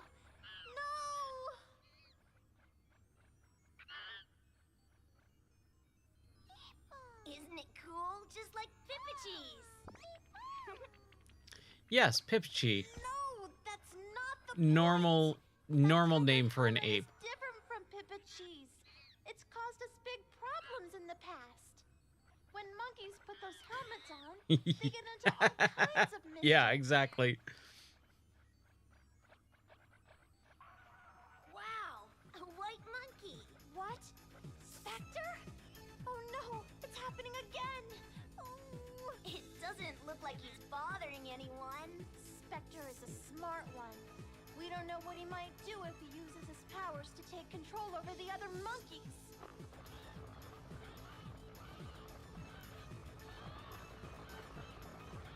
Oh, what should we do? They look like they're having lots of fun. What are you talking about? You have to get all the monkey helmets back before the professor returns from his trip. Yep. What? Why me? Jimmy does suck. Way to go, Jimmy. You mess things At least they recognize it.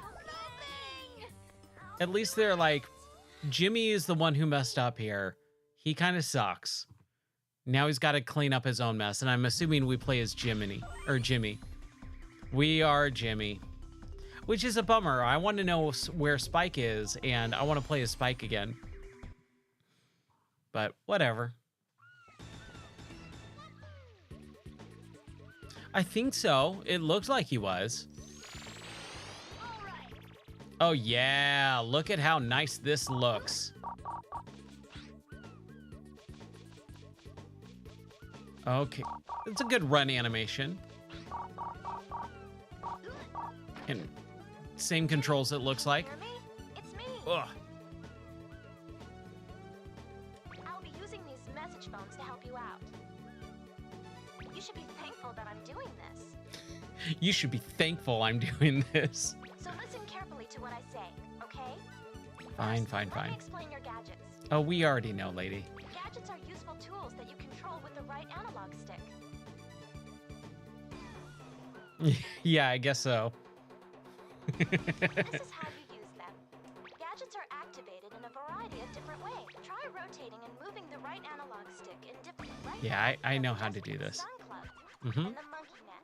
Got it. Use the Stun Club to attack monkeys and enemies, and also to activate switches and devices. Your Monkey Net is used to catch those cheeky monkeys. Cheeky monkeys. To start with, the Stun Club is set to the triangle button, and the Monkey Net is set to the X button.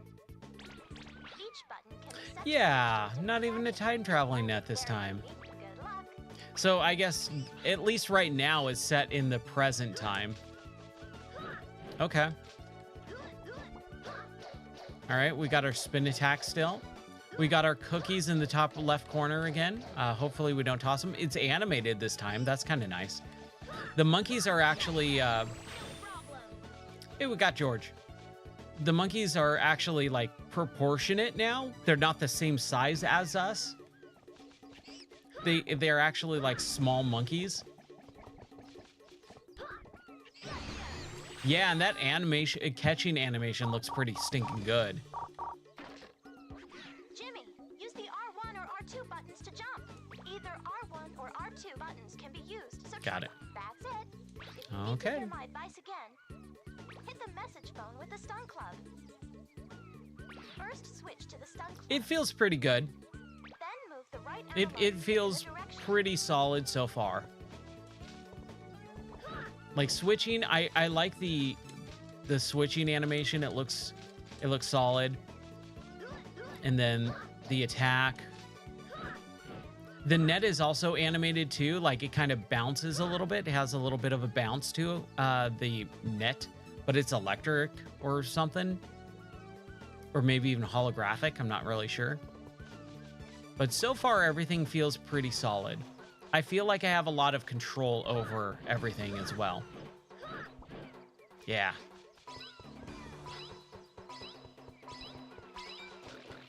You've got these weird poop pigs. Yeah, I'm digging it so far. Everything looks pretty good. Feels pretty good, feels solid. Jimmy, listen to this. If you press the jump button again while in midair, you can do a double jump. Love me some double jump. Double jumps will help you reach high places. Take notice, the blue message phones like this one won't ring. So while you're still learning the controls, try to hit as many as you can for important. Yeah. I know how to play the game. Thanks, lady. All right, so what are these? So, golden eggs? Or spherical discs? Who knows? You should be thankful. That's right. Okay, so the monkey still punches me. Not as crazy. And that's a good catching animation. And we got Pipopuchi, or whatever his name is. All right. Banana!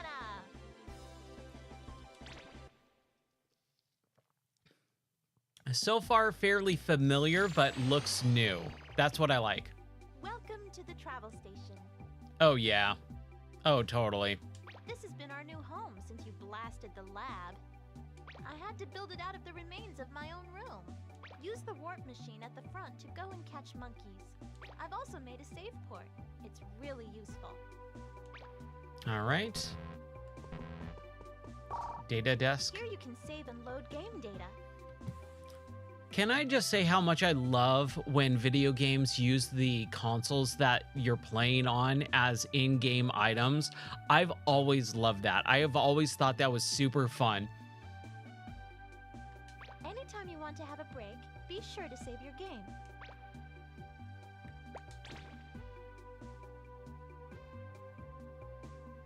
Yeah, it feels similar, like familiar in a way, but not like overly like lazy. It doesn't feel like, oh, they just reused the same stuff. It feels like, oh, they're using the same ideas so that they don't have to create crazy new ideas. Like, we're not in some spaceship or something like that, or we're not underground. We're just in some chick's room, and we've got the warp pad to, take us to levels. We've got the save station and all that. The monkeys, are captured the same way, but I'm sure they're going to expand on it. And that's what that is what a good sequel does, is it takes the original ideas from the first one that you know and love and just expands on them, makes it bigger and better in every way. That device over there is the gotcha box. Yeah, I've got high expectations too. For 10 gold coins, you can get yourself Oh, a cool. item. Now we get a, I gotta move this. Hold on a second. Ugh. This chair is killing me. So I like the fact that we can actually use those items to actually buy stuff. I'm sure it's just all cosmetic though. At the mini game corner and in the entertainment center. Oh, okay, Collect mini as game many as stuff. you can. Let's do it. Do we attack? Yeah, that's fun. Okay, we got a book. Bingo! You have a secret photo. That's good. All right. Dude, this game is solid. This game is solid. All right. So we cleared Liberty Island, and now we're on Breezy Village. Let's do this, dude. My expectations are way high, but they're already kind of getting up The there. Monkey Raiders They're suck getting as met. Monkey Monkeys. First, you should practice in the gadget trainer. Do you want to go to the gadget trainer now? Not really. We know how this works. All right, Jimmy. Let's catch these monkeys. I wonder if it's going to pull us out as soon as we reach the maximum or the minimum. Yeah, that is nice. Like, we know how to use the basic stuff. So, yeah, select buttons brings up. Ooh, look at all these gadgets that we're going to have. So far, it feels very similar.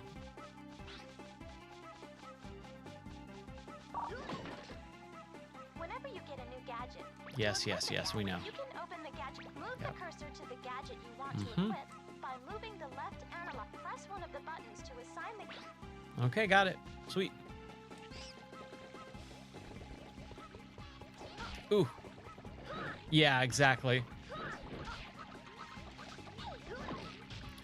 Okay, we got to be careful not to toss our cookies right at the very get-go. All right. We got Walter. The control feels a little bit, or the camera feels a little bit better when I click the left analogs, or the left trigger. Feels pretty good.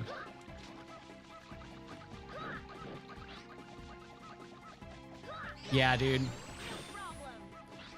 Just more of the same, but bigger and better. Like, it's pretty good so far.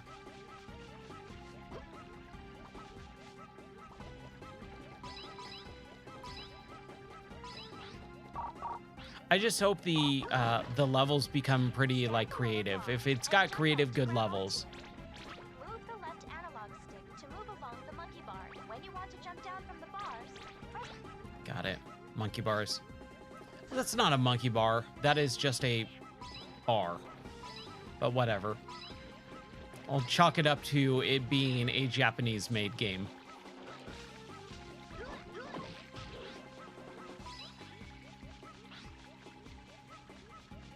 Yeah. Push the jump button again in midair to double jump. Just relax and press it twice. Sky. Sky's the limit with it? No. We have a limit on it, not the sky. But whatever. Nice. Yeah, I agree. It should have been actual monkey bars, but Again, I'm chalking it up to language issues and barriers.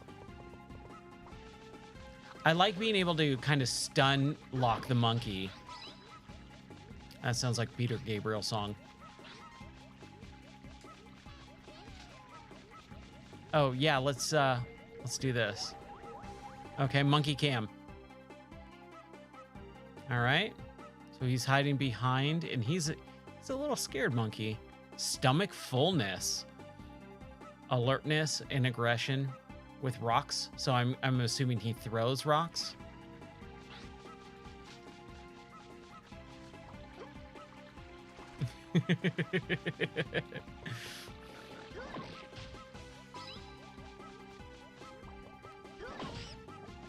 Oh man. All right. Loser. Aw, poor guy. Okay, so it is gonna bring us out of the level once we reach it without getting all 5 monkeys. Nice job. Thank you. I say we go back and get that last monkey really quick. Just because we can, you know, we're right there. And by the way, look at these load times right now. For a PlayStation 2 game, it's loading pretty quick, which is nice. I mean, it's definitely because of emulation for sure.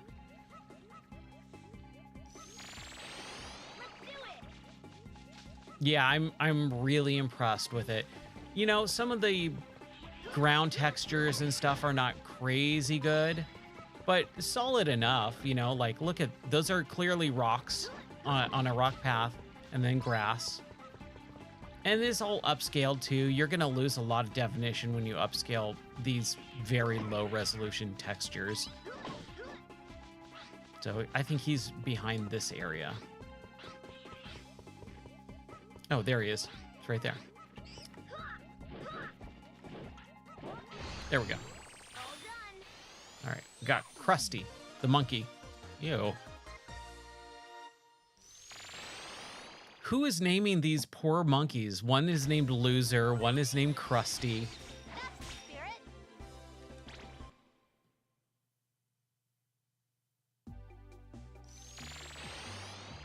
All right. So we got cleared. Poor calm. Your dream job is to name monkeys? Yeah, dude. I'm sending There you a go. gadget to you. The water net is used to Oh, help that's swim. right, the water You'll net. be swimming like a fish if you practice in the trainer. Do you want to go to the gadget trainer? No, we know how to use this one.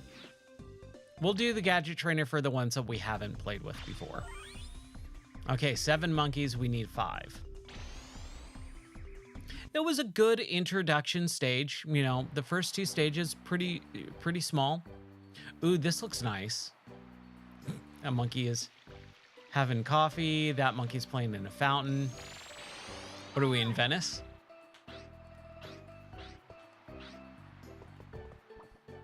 Yeah. Definitely some good charms here. Cool. I think Pippachi's worked something out. I think he's trying to tell you something. Okay, what are you trying to tell me, Pippachi?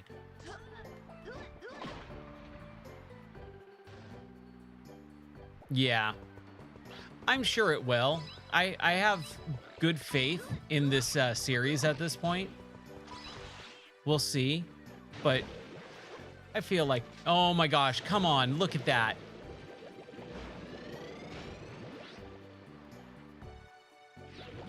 Okay, how do we dive? Maybe we should have.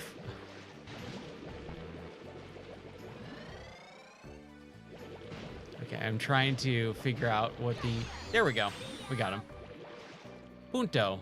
Oh, okay. I feel like that is not the correct name that you should give that monkey. Okay. There we go. Ooh, we got 10 on that one. Yeah, but dude, look at this. This feels like there was some care given to it. Even the brick, like it has a pastel look to that brick texture that feels like it's painted, not just like, oh, we got to make some bricks. Like, there is some care given to this. This is awesome. I love this. All right, monkeys. We got one. Mochaccino. We got another one over here. Dude, there's monkeys all over the place. Chili. Yeah, I was having a little coffee, and he's named Mochaccino.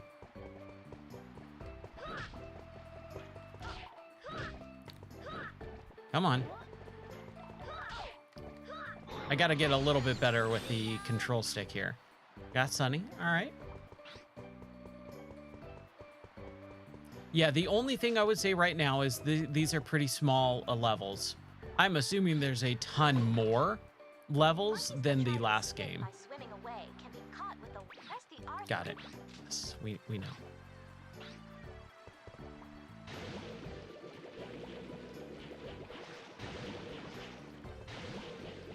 Yeah, that is true. They did start small in Ape Escape 1.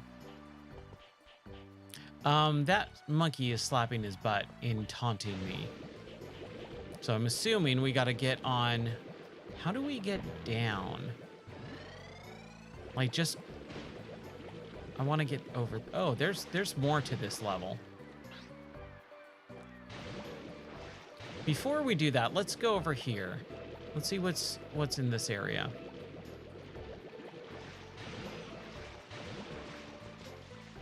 Oh, this was the part that I started at, right? I just feel like there was more to it. I would like to learn how to dive. Okay, right thumbstick is net.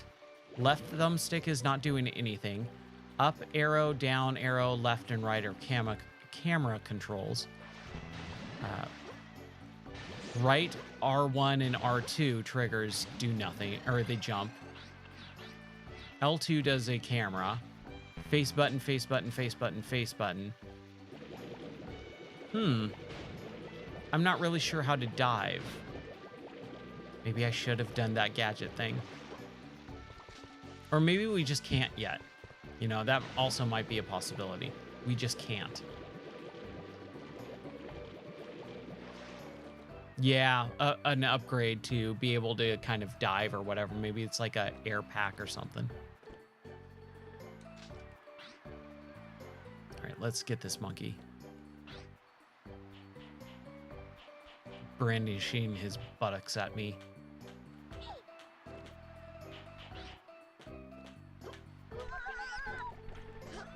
Oh, that was nice. There we go.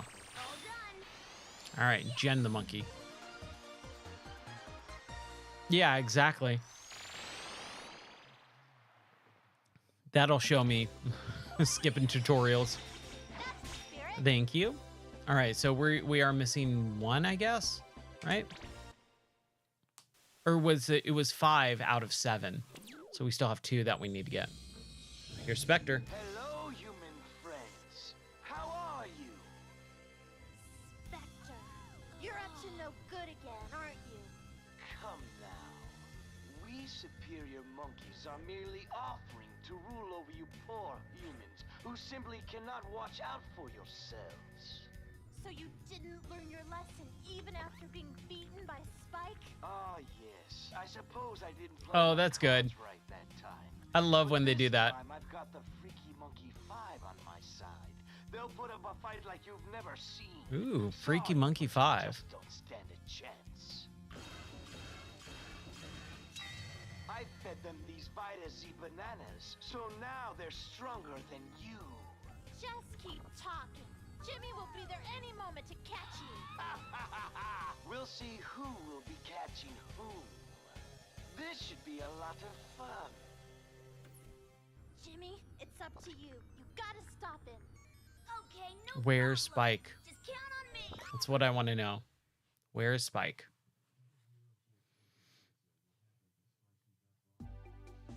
Yeah, exactly. Welcome back, Jimmy.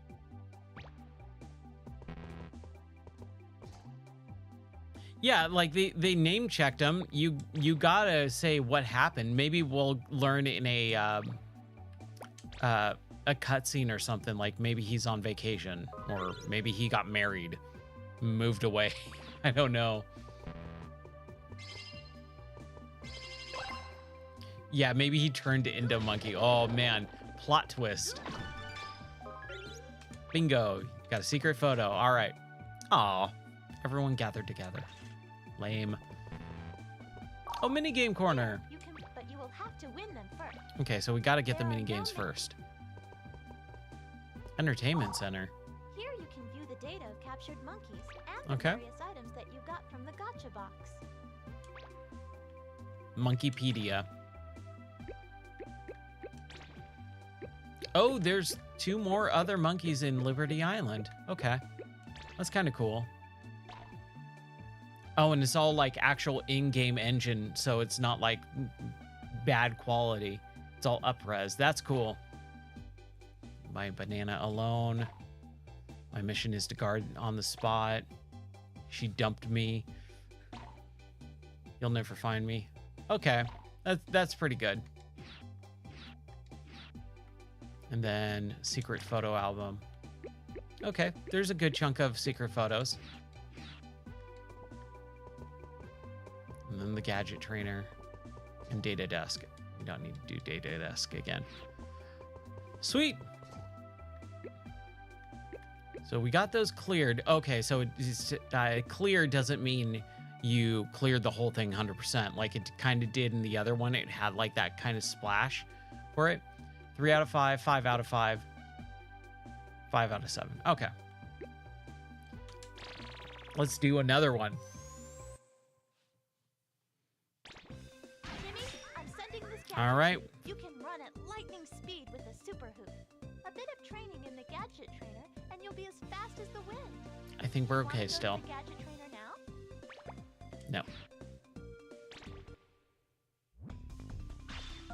I like that they're just immediately giving you everything off the bat. Like every level, you're getting the gadgets that you had in the previous game.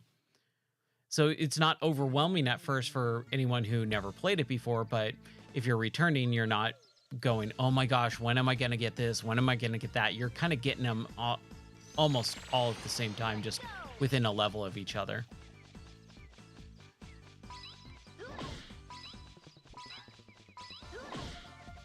Okay, I need some health. I've got 2 cookies left. I don't want to toss all my cookies.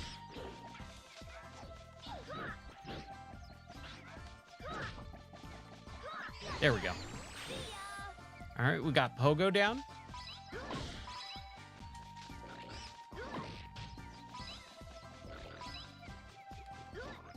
Yeah, I would have not understood if I never played the first one before and jumped into the PS2 one, which a lot of people do that. It would have been pretty bad to kind of drop them in, not like explain anything. Like that's when tutorializing games actually requires you to do a good job of it. We got Billy.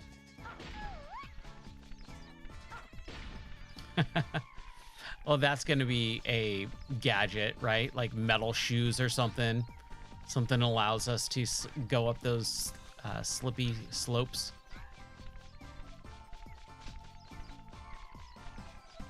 No, dude, the art direction is actually really good in this. Like, look at those sunflowers. Like, the backdrop.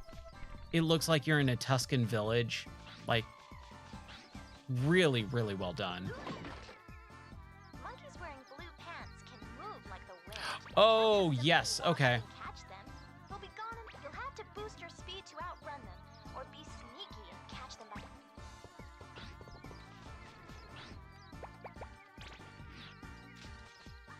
Yeah, I really like it. Oh, you were totally right.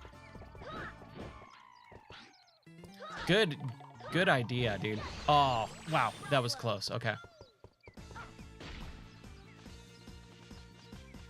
I kind of forgot about the hula hoop already. You know what this is kind of reminding me of? This is kind of reminding me of Psychonauts. In Black Velvetopia, they kind of have a very similar stylistic approach to buildings. Like they're all kind of curvy in a little bit of a way that they normally don't have in like real life. So like there's some abstract style going on, which man, I'm really, really liking. All right, we got Allison the monkey. Need to get some cookies here.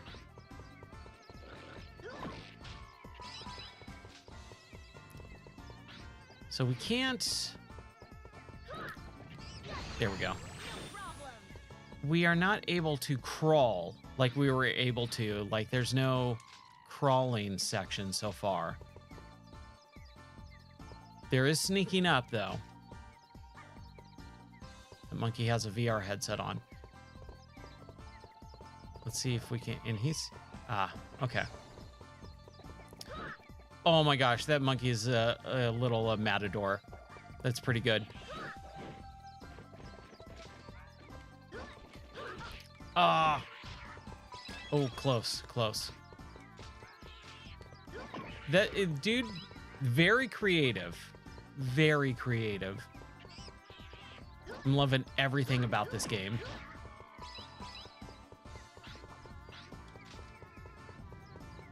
Yeah. I'm just trying. Yeah, I do know what you mean. I'm just trying to get all those other. Oh, you mean the Matador one? Ooh, I wonder. Oh, no. No, we got him. His name is Ole. That's pretty good.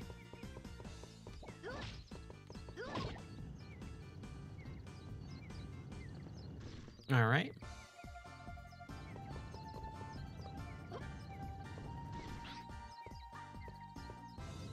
Man. Dude, I am so happy that you turned me on to this series. Like, these are the type of games I love. They might be a little bit goofy and wonky. Ah, man. But it's creative, and I will always take creative over, you know, some other types of games. Okay, so we can't do that yet. Like, if it just performed well, if it was just a solid, you know, platform or whatever, fine. But the fact that they go creative with it makes it so much more enjoyable to me. Let's see what this thing says first. You can't use your new gadgets until you equip them. This is done in the gadget. Yes, we know. Move the cursor over the desired gadget. We've already gone through this. Thank you. Press one of the 4 buttons to finally press the select. Now your new gadget is ready to go. Yeah, and having the monkeys be able to do like multiple different things. So let's try this really quick. Okay, we can. We just gotta be careful about how much speed that we use and don't overshoot.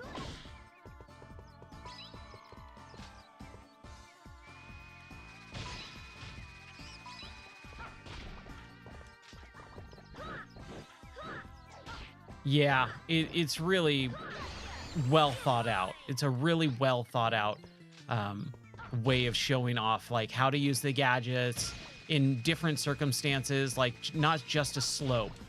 Well, we're gonna go back up there.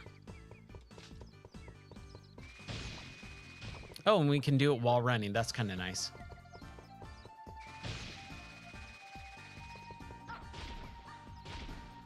Okay, let's plan this out so I don't mess up. That is a little tricky, though.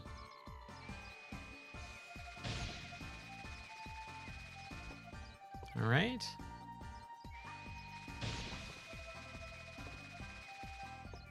It does feel like it doesn't last nearly as long as the other game. There we go. Cool. All right, what is over here? Oh, nice. Okay, cool. Oh, man. Ah, shoot. We're close. We'll get it. We'll get it.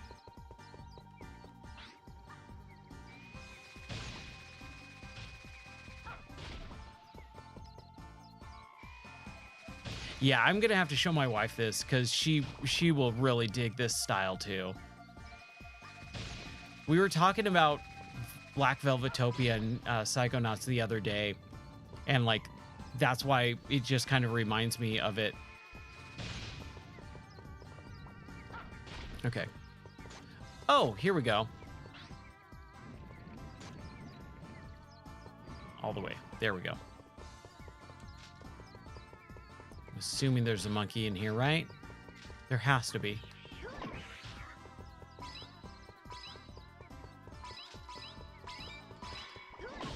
Yeah. Got him. Chutney. Chutney the monkey. That's a good monkey name. Chutney. Oh, and that was all the monkeys that we needed for the level. Sweet.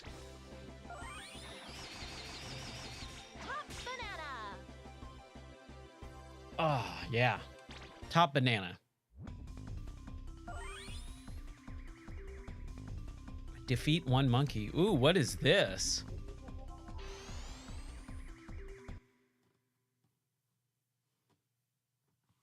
Like a monkey boss fight? Thank you.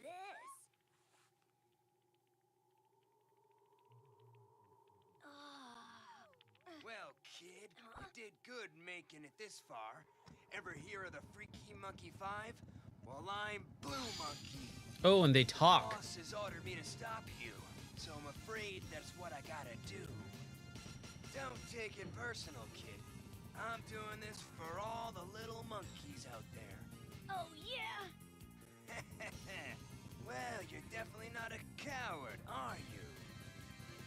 Hey, kid, didn't your mama ever teach you not to cross at a red light? Well, I'll make sure you never forget. Yeah.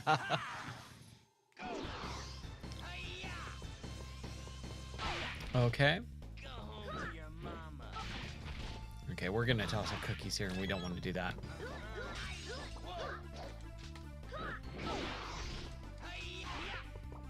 Let's see. Ooh.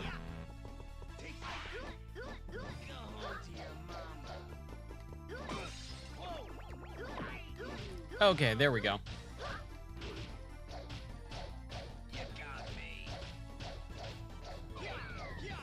Yeah, that's interesting. Ooh. We're gonna need some help there.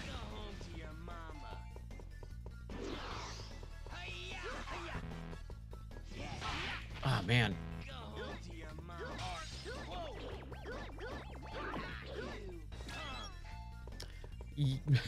Yeah. I wonder which one. Okay. Dropping bombs again.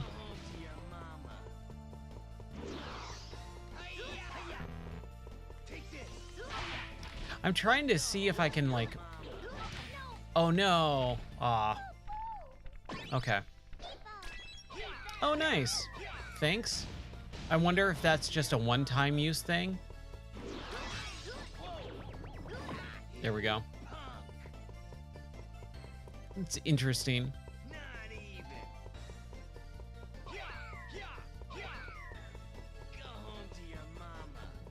Kind of a little bit, I wish I knew how to... Like, I know how to beat him. Obviously, it's just like hitting him. But, like, I want to, like, a block or a parry or something. Ooh.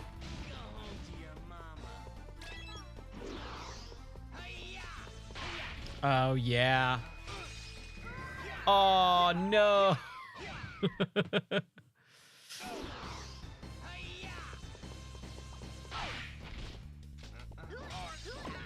See, that's the thing is, like, with me, with boss fights, like, there's usually, like, oh, the boss wants you to do something, but I just usually brute force it instead. Like, just standing here and hitting him is just, like, it's easier to me. Like, if I can just do this, Like, why wouldn't I just do this? You know? Even if I take a hit, like, I'm obviously gonna be able to take him down. Oh, wow, he just totally destroyed that one.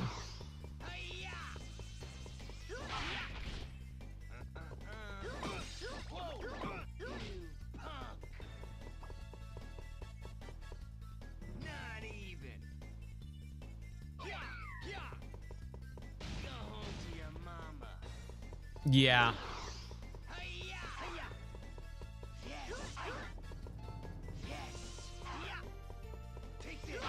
Ah. Yeah, later generations, like, they actually learned, hey, you can't just sit there and spam the attack button on a boss. Like, you actually have to use the strategy they come up with. But back in the day, like, you can kind of just do whatever you want, as long as it works.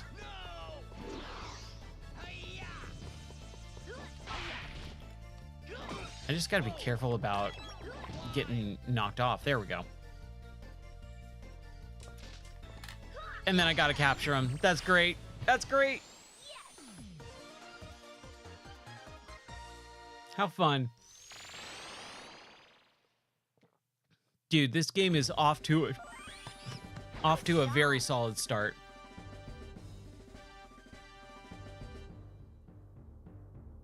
Okay.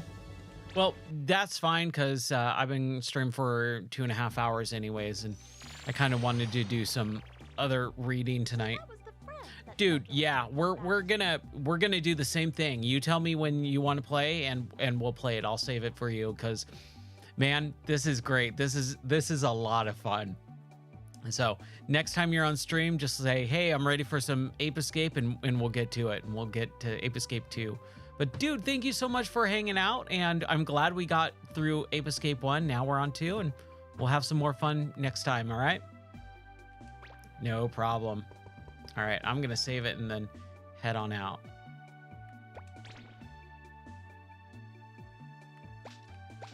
Save it here. There we go. Dude, thanks. All right, I'll see you later, man. Have a good one. Oh, man, what a great game. What a fantastic game. And it does look better, too, which I'm really happy about. Not that the other one didn't look good, but PlayStation to PlayStation 2 is a huge leap in graphical fidelity. All right, is there anything that I want to play before I close out the stream? I'm trying to think here. We played and beat Sonic 2 tonight. We played and beat Ape Escape tonight. So we're already 2 down on games that we beat this evening, which is really solid for a stream. We were at the very end of both of those games, so not too bad. Trying to think.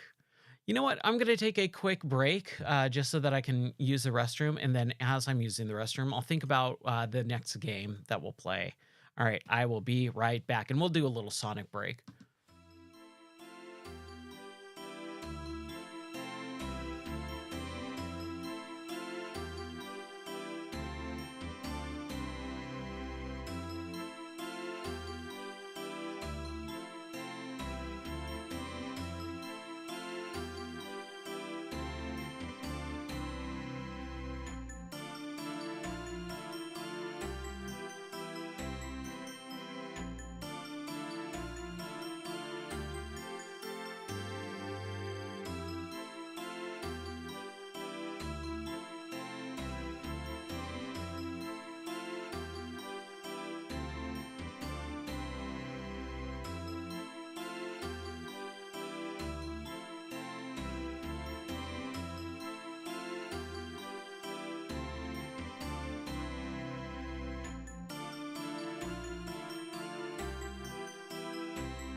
Okay, so we're gonna try a little bit more Road Rash, see how much money we can scrounge up just by playing the same race over and over again until I kind of feel like doing something different. We'll maybe do a couple races here. But man, Ape Escape, what a fantastic game. Not only did I get to beat a new game and play a new series that I've never played before, but it's actually really good and really interesting and creative. And I was telling Beetle just a little bit ago that the fact that it's so creative is actually what makes it really interesting to me. Like that whole Tuscany village, you know, Italy section of the game is just so beautifully crafted. Like it doesn't just feel like art. Or sorry, it doesn't feel like assets. It feels like art. Ooh, we got Lester, right? Right off the bat. We're knocking some fools down. We're gonna beat these horses. Just see how much money we can get. Might buy a couple bikes just to kind of progress. We'll see. We'll see how it goes. I mean, it's going to take a while to build up. I think we get 750 bucks for first place. Like in level 3, you get a 1,500. Like that's a lot. Ooh, Viper. Man, I remember. Ooh, I almost knocked him out. I remember playing this back in the day and having a real tough time getting in first. So it's kind of incredible as you grow older and you build up your skill set in the games that you can just accomplish so much more because you have so much more experience. It's crazy.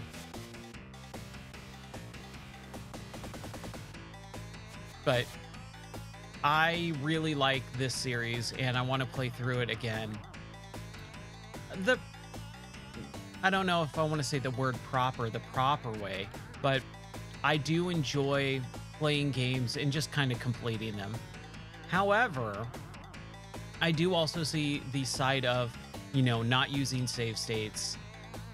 Just kind of, if you fail, you retry, you retry, you retry, you retry, you retry. Like that is not foreign to me. It's just harder for me to swallow because, again, at my fingertips, I have thousands and thousands of games to play. Why would I sit there and beat my head against a wall with a very rough game? Okay, let's see. 750. All right, so we're just building cash. Building cash. 3 minutes down. Let's just do it again. I can't remember if this is what my friend Andrew and I did, or if this was something that, where I know that we spent all night just like getting money because there were no cheat codes for it or anything like that. We didn't see any cheat codes. We didn't even have online back then. It was what, 92, 93? There was no internet available to us back then. So it was only gaming magazines. And we had gaming magazines, but I don't believe they posted any cheat codes. It's crazy to think what life was like without the internet. It's such a massive, huge, overwhelming part of our lives now that it's like, man, remember when we didn't have internet? What the heck did we do? Like, and how did we live in a way? It's so crazy to think about. Like, I grew up in that era where the internet didn't exist. Not in the way that it exists now, right? Man, I don't like when I have those groups of bikers and I'm trying to like get some of them, punch them, maybe get a weapon or something out of it, but then they all just kind of fly right behind me. Like I just pass them up way too quickly, like that. Like there's those two people and I just passed them up so quickly. And I wasn't trying to. Like, I'm not trying to just pass them. It just happens.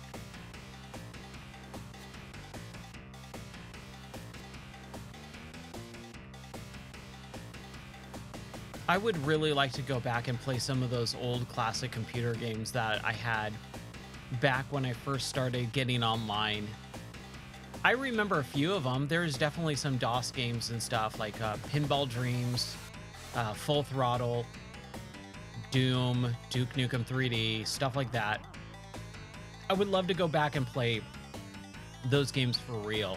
And that's what I think I really am excited about streaming as how I mainly play video games, is so that not only people can experience it, but I can experience games that I normally wouldn't have the attention span for.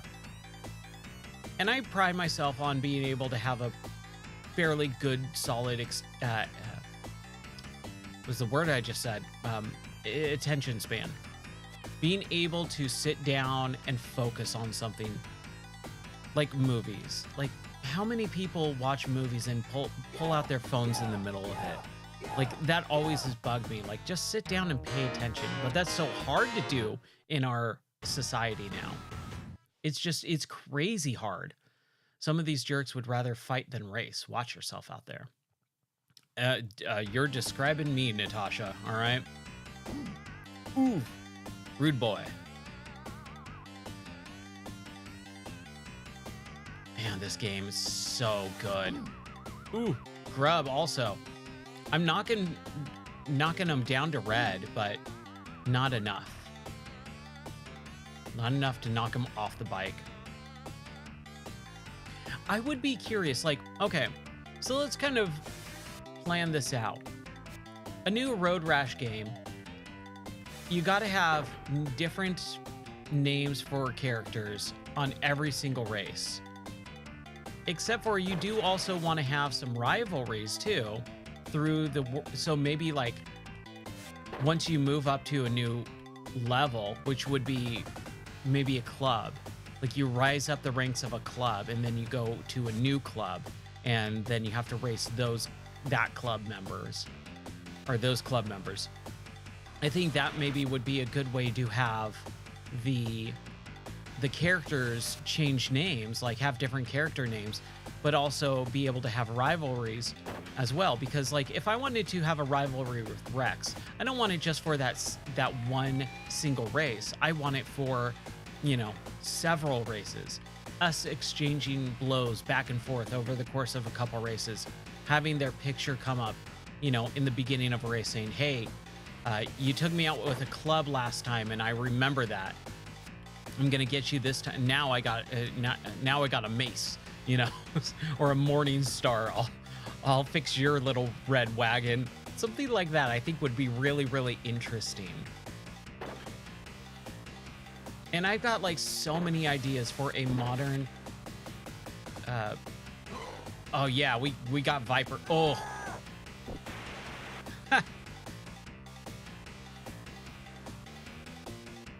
Man. Oh yeah, we're running Viper over again. Oh, that's great. I love this game. I love it so much.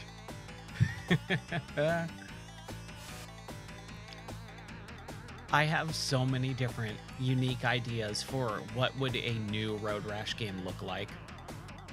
I am so bummed out isn't the correct phrasing. But I really, really wish I was able to code.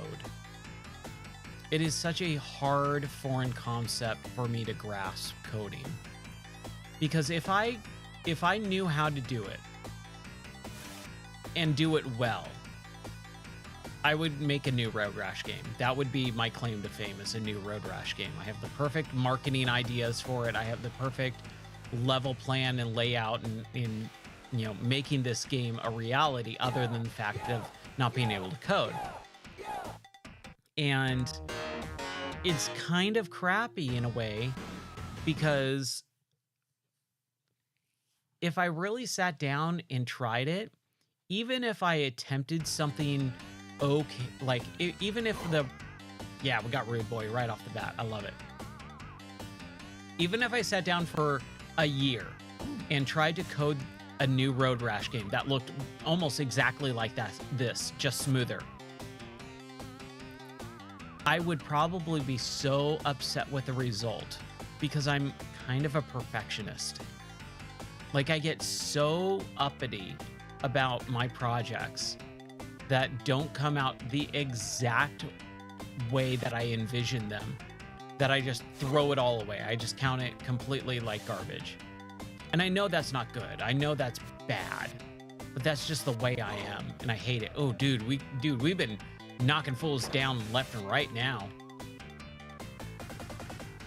And so that's really kind of where I'm at with programming and coding, is like, if I tried to, and I mean, I did do a little bit of that stuff. Ooh, that was a rough hit. Ooh, that was a bad hit. The crap is our bike, dude. 10th place. Ooh, that set us back. Goodbye, Hammer. Tried to kick me. So I would love to know what power, what constitutes like right there. I hit Dread. Now he ran me over.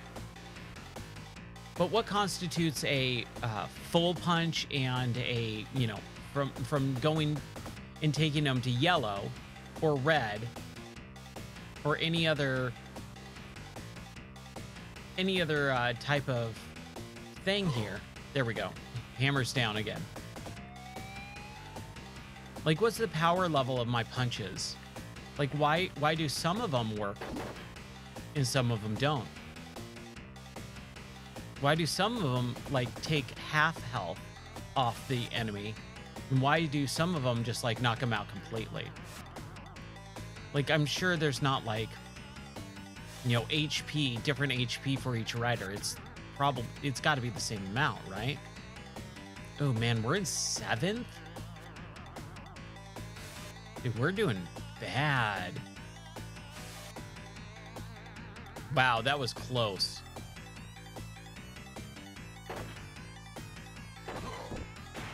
Okay, we got Rex. We got Slater. Man, this is such a great game. All right, we're in 2nd. Ah, that hit, dude. Those back hits, they always mess me up. Dude, this music is so freaking awesome.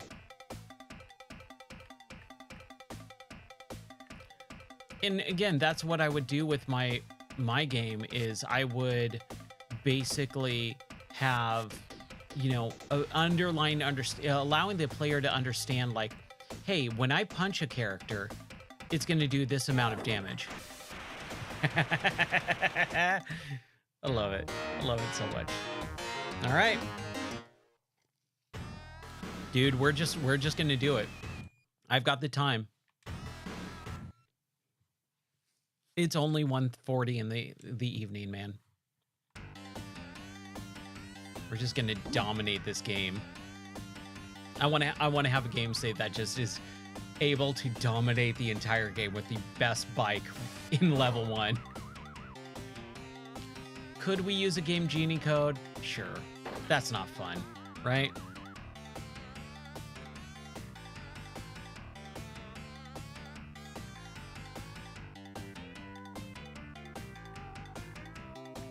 But dude, yeah.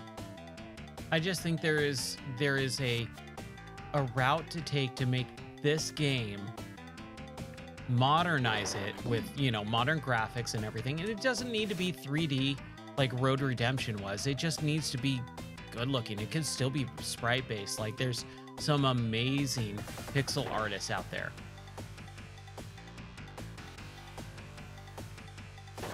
Man, that guy, Lester. Get out of my way, dude. And if I could just get over my fear of having something not turn out exactly the way that I envision it. And then 2, learn coding to where it makes sense. My brain just cannot grasp some of those concepts. Like, I understand the idea behind it, but I just can't understand the execution of it. That is where my brain always breaks with that stuff.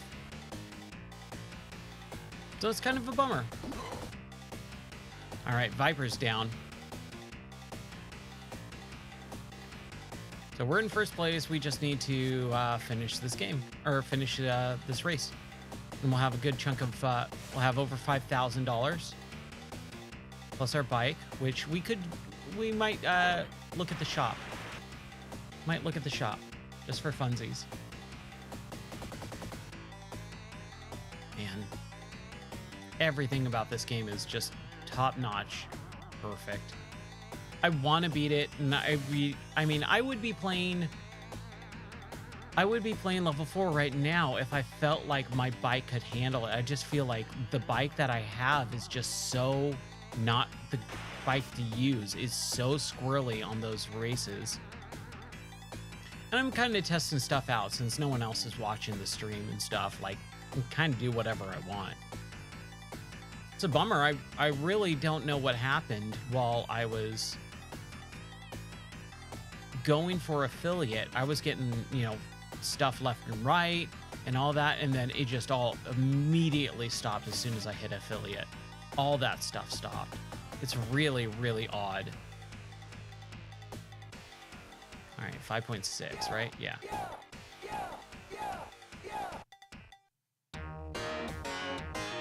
So we got 5,500 bucks. Let's again, let's just save it here. Nope. Load. Let's take a look at what we can get. So we could get the bonsai right now. Then we could get the kamikaze if we just get 500 more bucks. Then the Shoryuken, and then the Furuki, Panda, and then Diablo. All right, so let's just keep going. We've got the time. While this is oh, he should have been knocked out. He should have been fully knocked out. Well, while we're doing this, I can kind of openly brainstorm about a new Road Rash game. Yeah, Gunther's down. Like, obviously you would have new weapons. And, you know, Road Redemption did a lot of that stuff. And maybe I want to play that a little bit later tonight, maybe even. Who knows? Kind of see where it is at after all these years, because I haven't loaded that game up in years. But when that game showed up, like in early access mode, it was just definitely not the game that I thought it was going to be. I thought it was going to be this with, you know, 3D graphics, and it really isn't. It's a it has some ideas taken from Road Rash, but it feels so unnecessarily weird. And I just don't like it as much. You know, who knows? Yeah, it is already almost 2 o'clock. 2 o'clock is pretty late. I would love to just sit here and stream for like the next 4 hours, but I can't do that. Ooh, he got me though. Rex got me, but I got Rex.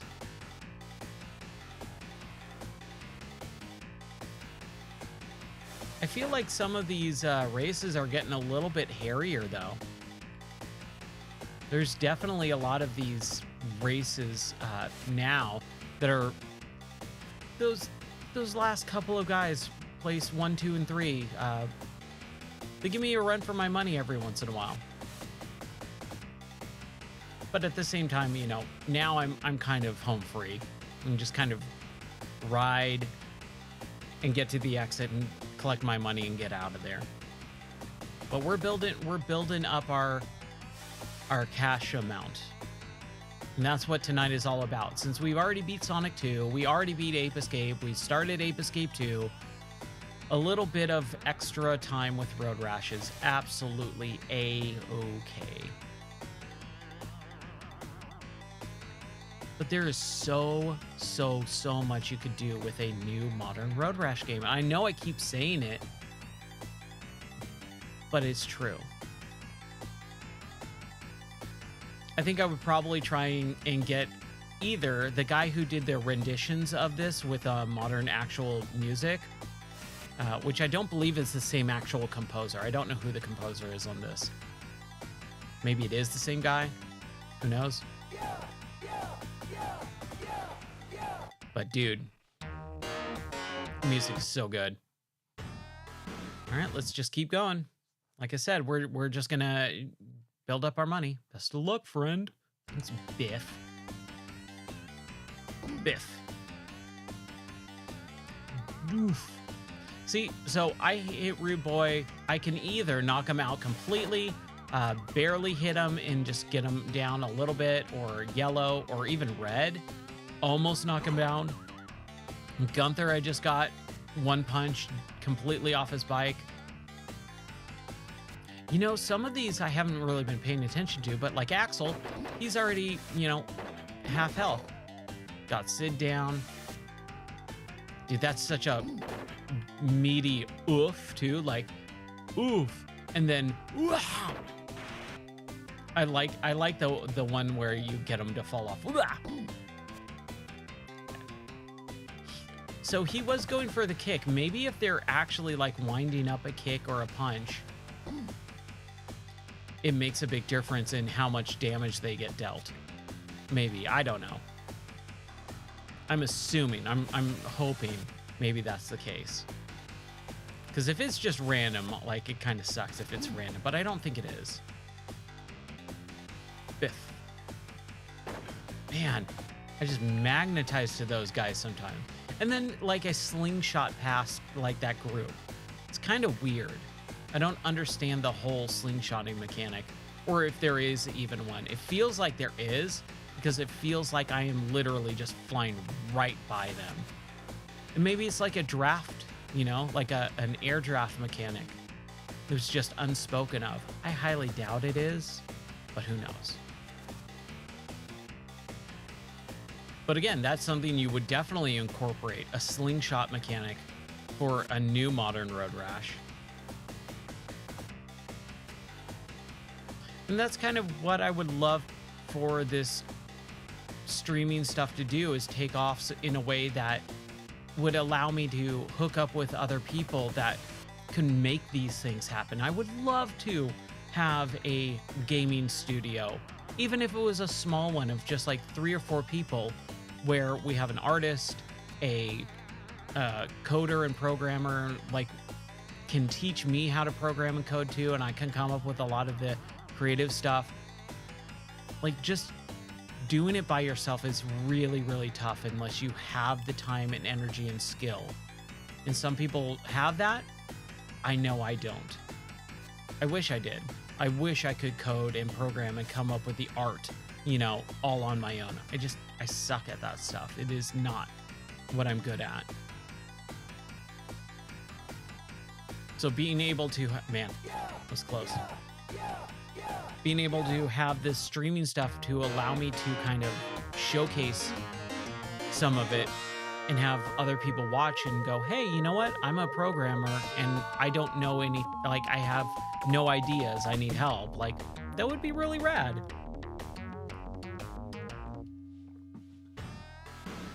Let's keep going. Keep on keeping on. We'll go for a little bit longer here.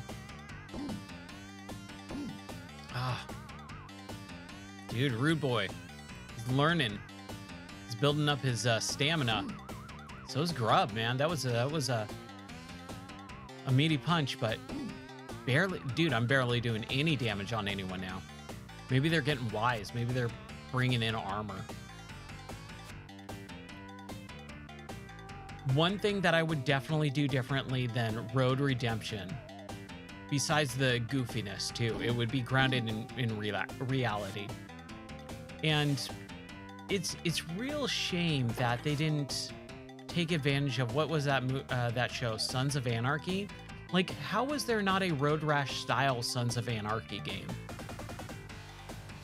Maybe it's because at that point, like, the whole licensed gaming market just kind of died out, because it feels like it's basically made like a motorcycle club TV show. You've got the license for it. You can make Road Rash, but with those characters and that name brand. Oh man, no! I'm gonna get busted. Oh, that sucks. 200, not too bad, but that freaking sucks. Oh, we gotta save it. We gotta start saving between races so that I don't lose a ton of money. Dude, that sucks.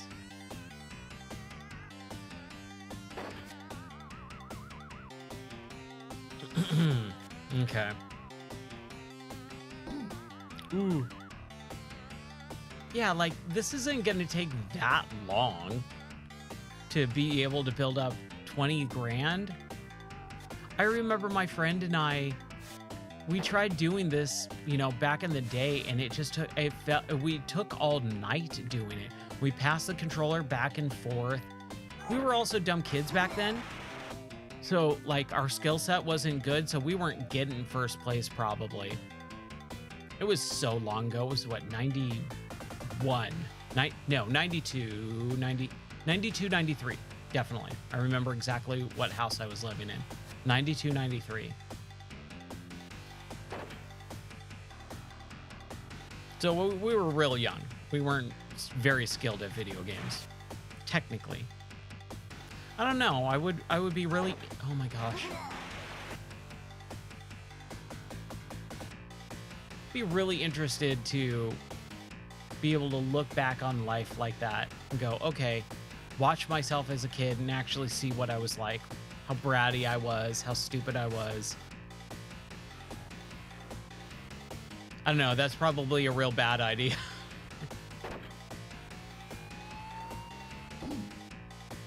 Man, I'm doing poor on these next races. Whew. I don't know what happened there.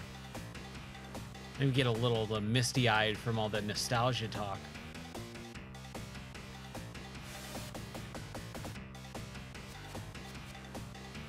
There could be a real good modern Road Rash, man. It's all I'm going to be talking about for the next hour or so is how good it would be. And how they could do this or that, you know? And I kind of don't want to give away my stuff on stream. Like, I think there's a good chance that I could make something happen. Whether it's I move into the streaming field, you know, more than just on the weekends and stuff like that. Or maybe I do go into coding and learn how to do it. And make some sort of prototype. And it's not like EA's gonna come after me. I'm not gonna use the Road Rash name or any of that stuff or the assets. I mean, heck, Road Redemption did it. They just did it kind of poorly. They had they had the not even the cornerstone. I would say just the idea of, hey, Road Rash is a style of game that doesn't exist anymore, but there's these new modern trappings, these new modern genres and styles, and I think that's where they really messed up. They went for the modern styling. Again, save it just in case so we don't keep losing money on getting pulled over. Stupid cop. Ugh. Ooh.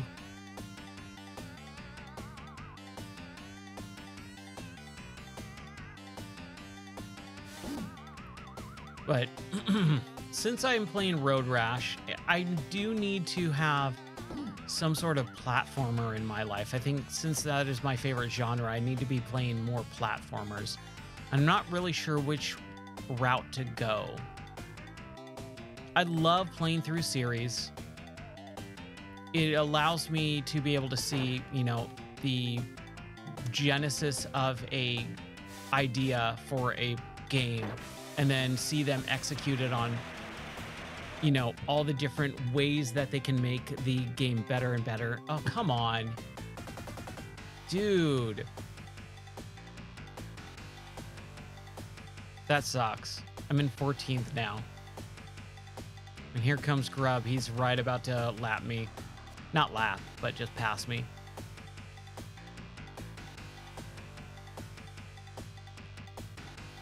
Like, if I could pick a dev studio to make a new modern Road Rash, I would do Bugbear. Bugbear is the creative juices behind Rude Boy, thinking he can get ahead of me and punch me. Behind Flat Out and Wreckfest. Oh man, Wreckfest was such a good game. I loved the fact that that game came out. Like, I was so happy when Wreckfest came out. I hope their new game, whatever the crap it's called, I can't remember what it's called. I really hope that game delivers, because it feels like it's going in a really weird direction, and it seems like it's not going to be great. But I hope I'm wrong.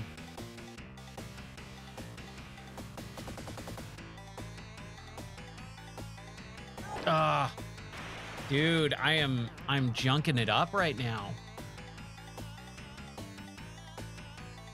We're doing so good, and then I got pulled over, and now I'm just like sliding out, falling, getting hit by cars.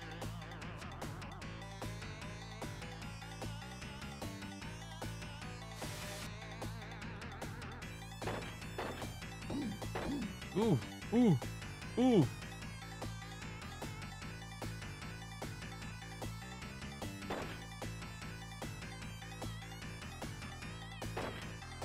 Oh, man. It's kind of crazy how much things have changed over the last 2 months for me. This streaming stuff, like, I just did not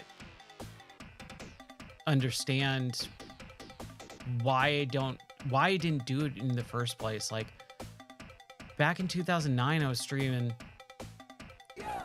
Back in 2013, 2014, I was streaming, and I just never stuck with it, and I really regret that. This is a big regret of my life, is not doing that stuff sooner, or not sticking with it. Not sticking with it.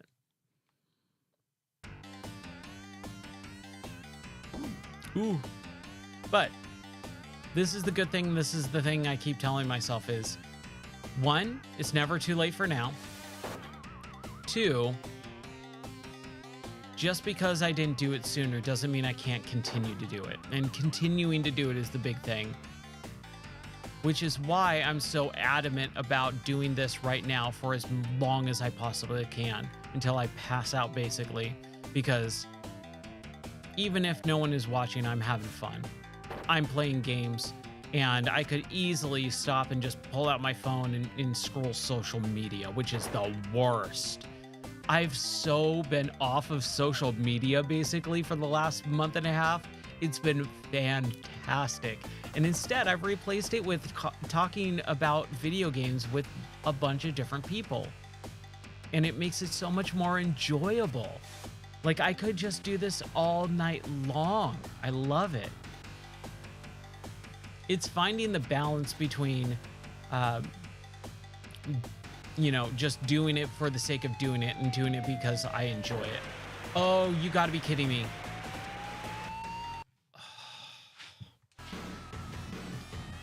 I can't believe that. I can't believe that. Save every time, Ryan. Save every time. Dude, that cop. I don't know why I can't get him.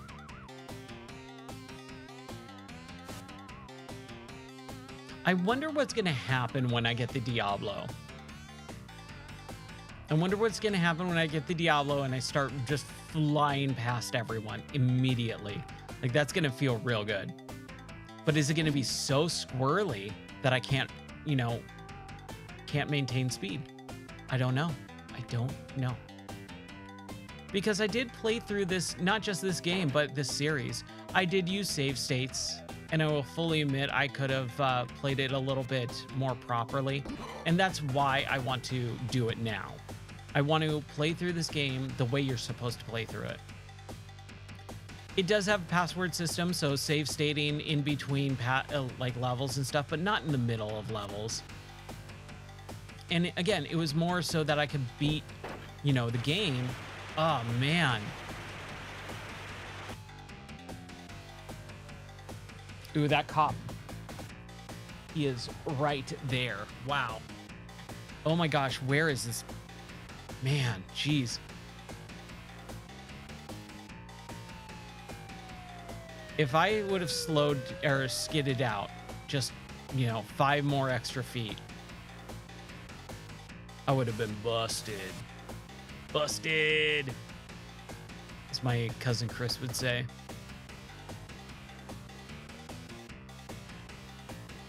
All right, so we're in 6th.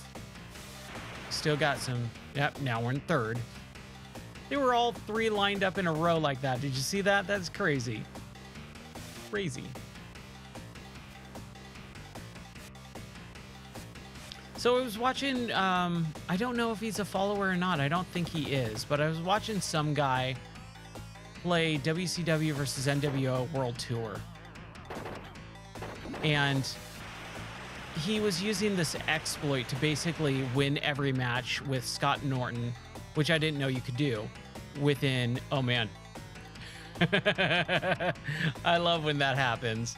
I saw them coming up in the rearview mirror. That was awesome. They just were flying past me, tumbling head over heels. That was great. We need to get Natasha. We need to get up to her and pass her right now.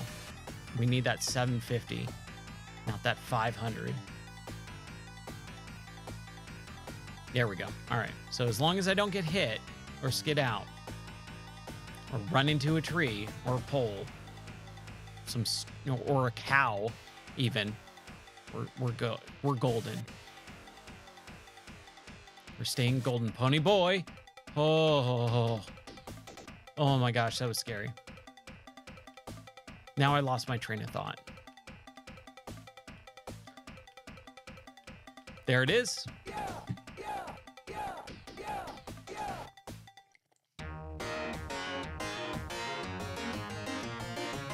800 or 8,300. We'll take it. Again, save just in case. Once we get 12,000, let's say 12,000, we'll see how much more we need for Diablo. Diablo. Yo hablo Diablo. Ooh, grub.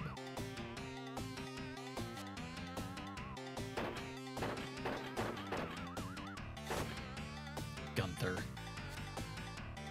The names for these characters are really good too.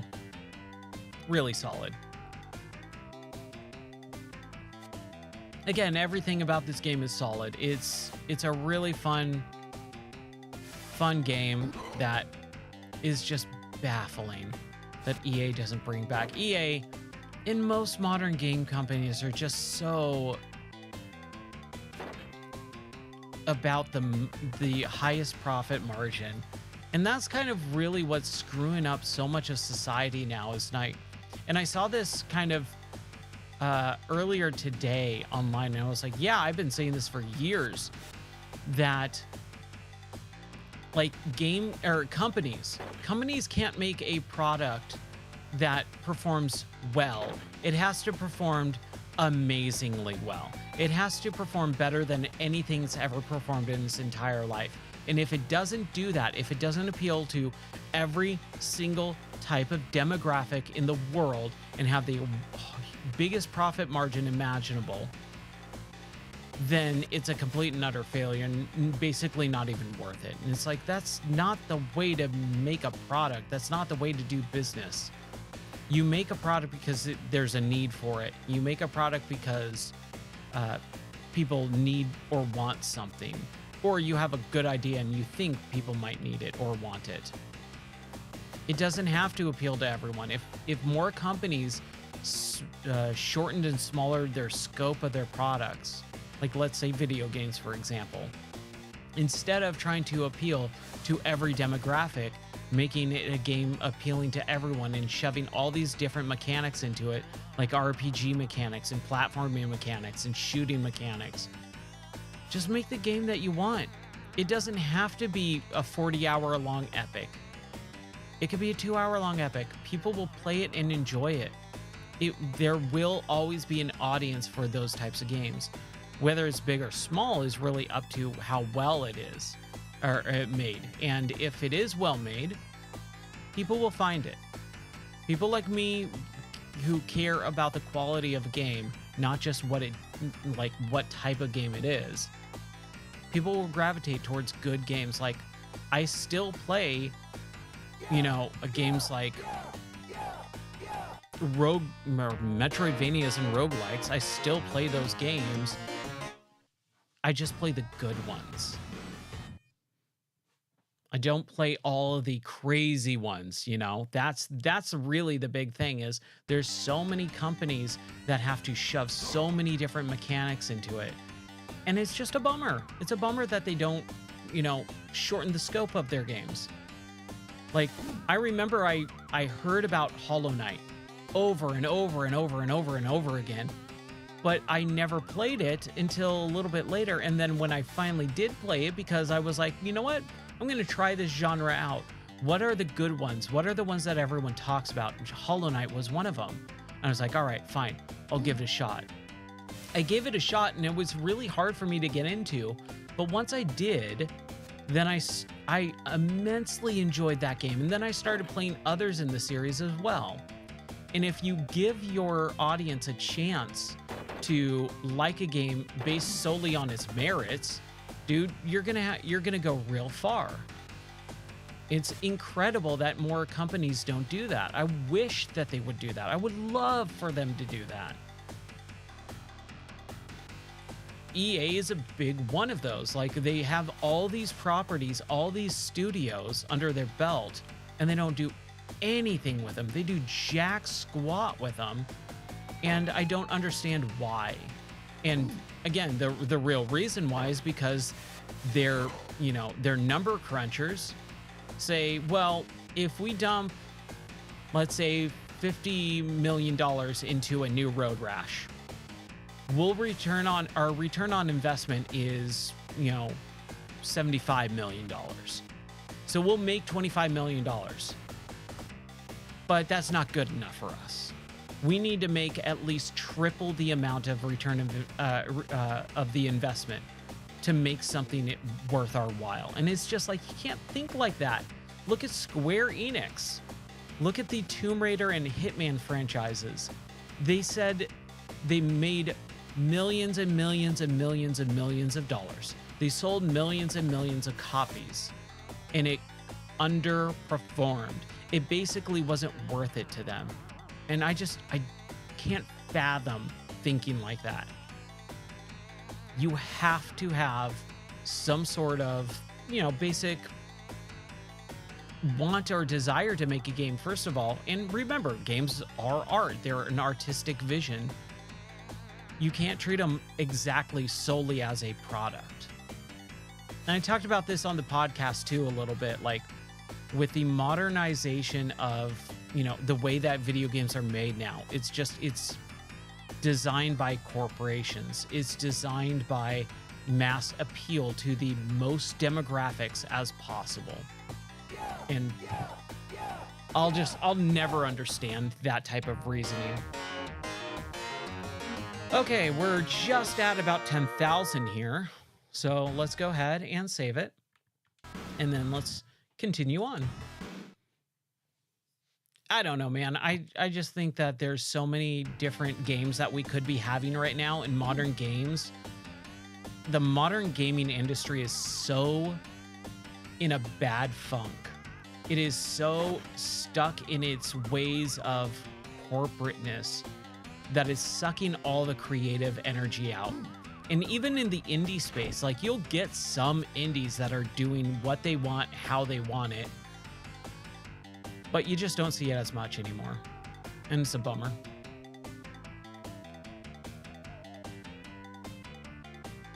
I would love for EA to make more Road Rash games, you know, and stuff like that. But we're just getting the same 3, you know, franchises over and over and over again. And it's a bummer. That's all. There's my rant. I think I think I scared someone off, unfortunately. But that's fine, you know. Again, this is what I love doing, and I love talking about the gaming industry and video games in a positive but critical light. Like, I'm always willing to hear someone else's side of the story, for sure. But knowing what I know about the industry and knowing what I know about business, like, you can see that stuff on the writing on the wall. Ooh.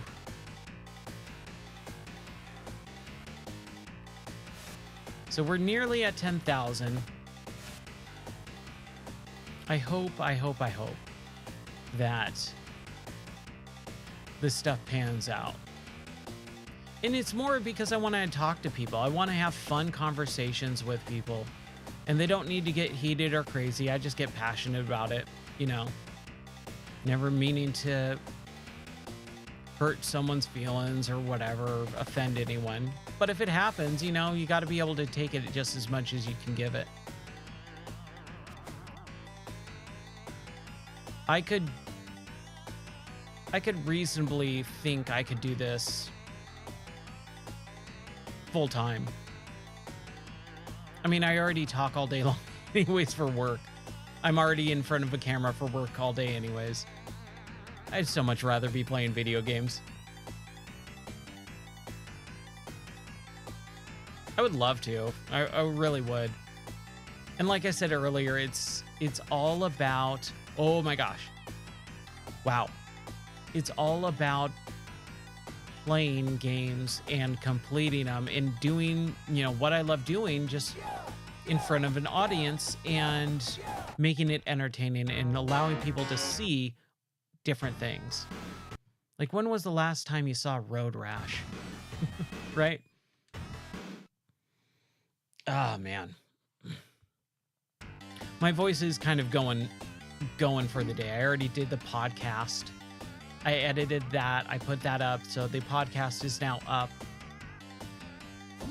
One thing I am bummed about with the podcast is that I wish that I didn't get all those bad reviews on the podcast. I don't know what happened. I don't know why that happened. I have an idea, but I think that's really crappy of someone to do, is to like tank someone's personal podcast because of their own hurt feelings.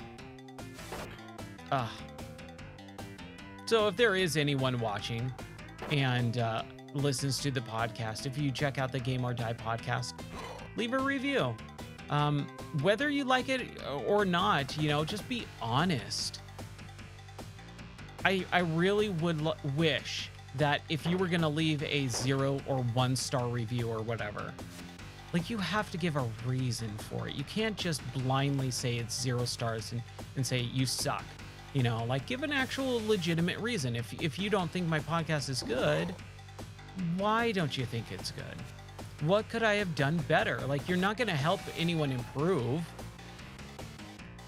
Like, you don't go to a restaurant and order something, have the restaurant, like, give you the food, have it be terrible, walk out the door and never say, hey, this food was bad and here's why, right? Why would you do that with a review of something for someone's podcast or a video online or anything? I think that's one of the things that kind of really sucked, is like, if you're gonna leave my podcast a bad review, like, tell me why you think it sucks. I would love to know why you think it sucks so that I can improve. Oh, man. Man, yeah, that was the one thing where I just looked at it and went, okay, there's no way that someone just is, you know, not actually liking this. This looks like a review bomb, and it's, you know, it's kind of crappy to do that to someone who's just doing it for the fun and love of something like that. Like, if you don't like it, leave a review and use your words, right? But man, dude, I love this game. I have such fond memories of this game that I just can't stop playing it. And I think there could be so much more with a modern revival of this series. And as much as I thought Road Redemption was going to be a great game, it took it in such a weird direction with the post-apocalyptic stuff, with the jump jets on your bike where you're jumping across rooftops, you know, with a jump. Like, it just didn't feel very good. It didn't feel like it had that control that you were looking for. All right, let's see how much money we have. So 11,300. Let's see what bike we can get. So we have 1,300 right now. So we could get the Shuriken, but we can't get this one or this one or this one. So we're gonna continue on. And if you want to see me play something else or whatever, please let me know. I can play pretty much anything, any games, just let me know. But what I am doing right now is I'm basically just going through this game, just on the same race, building up money so that I can get the best bike in the game and just blow through the rest of this game with the best bike and see how fast I can get through like some of these levels.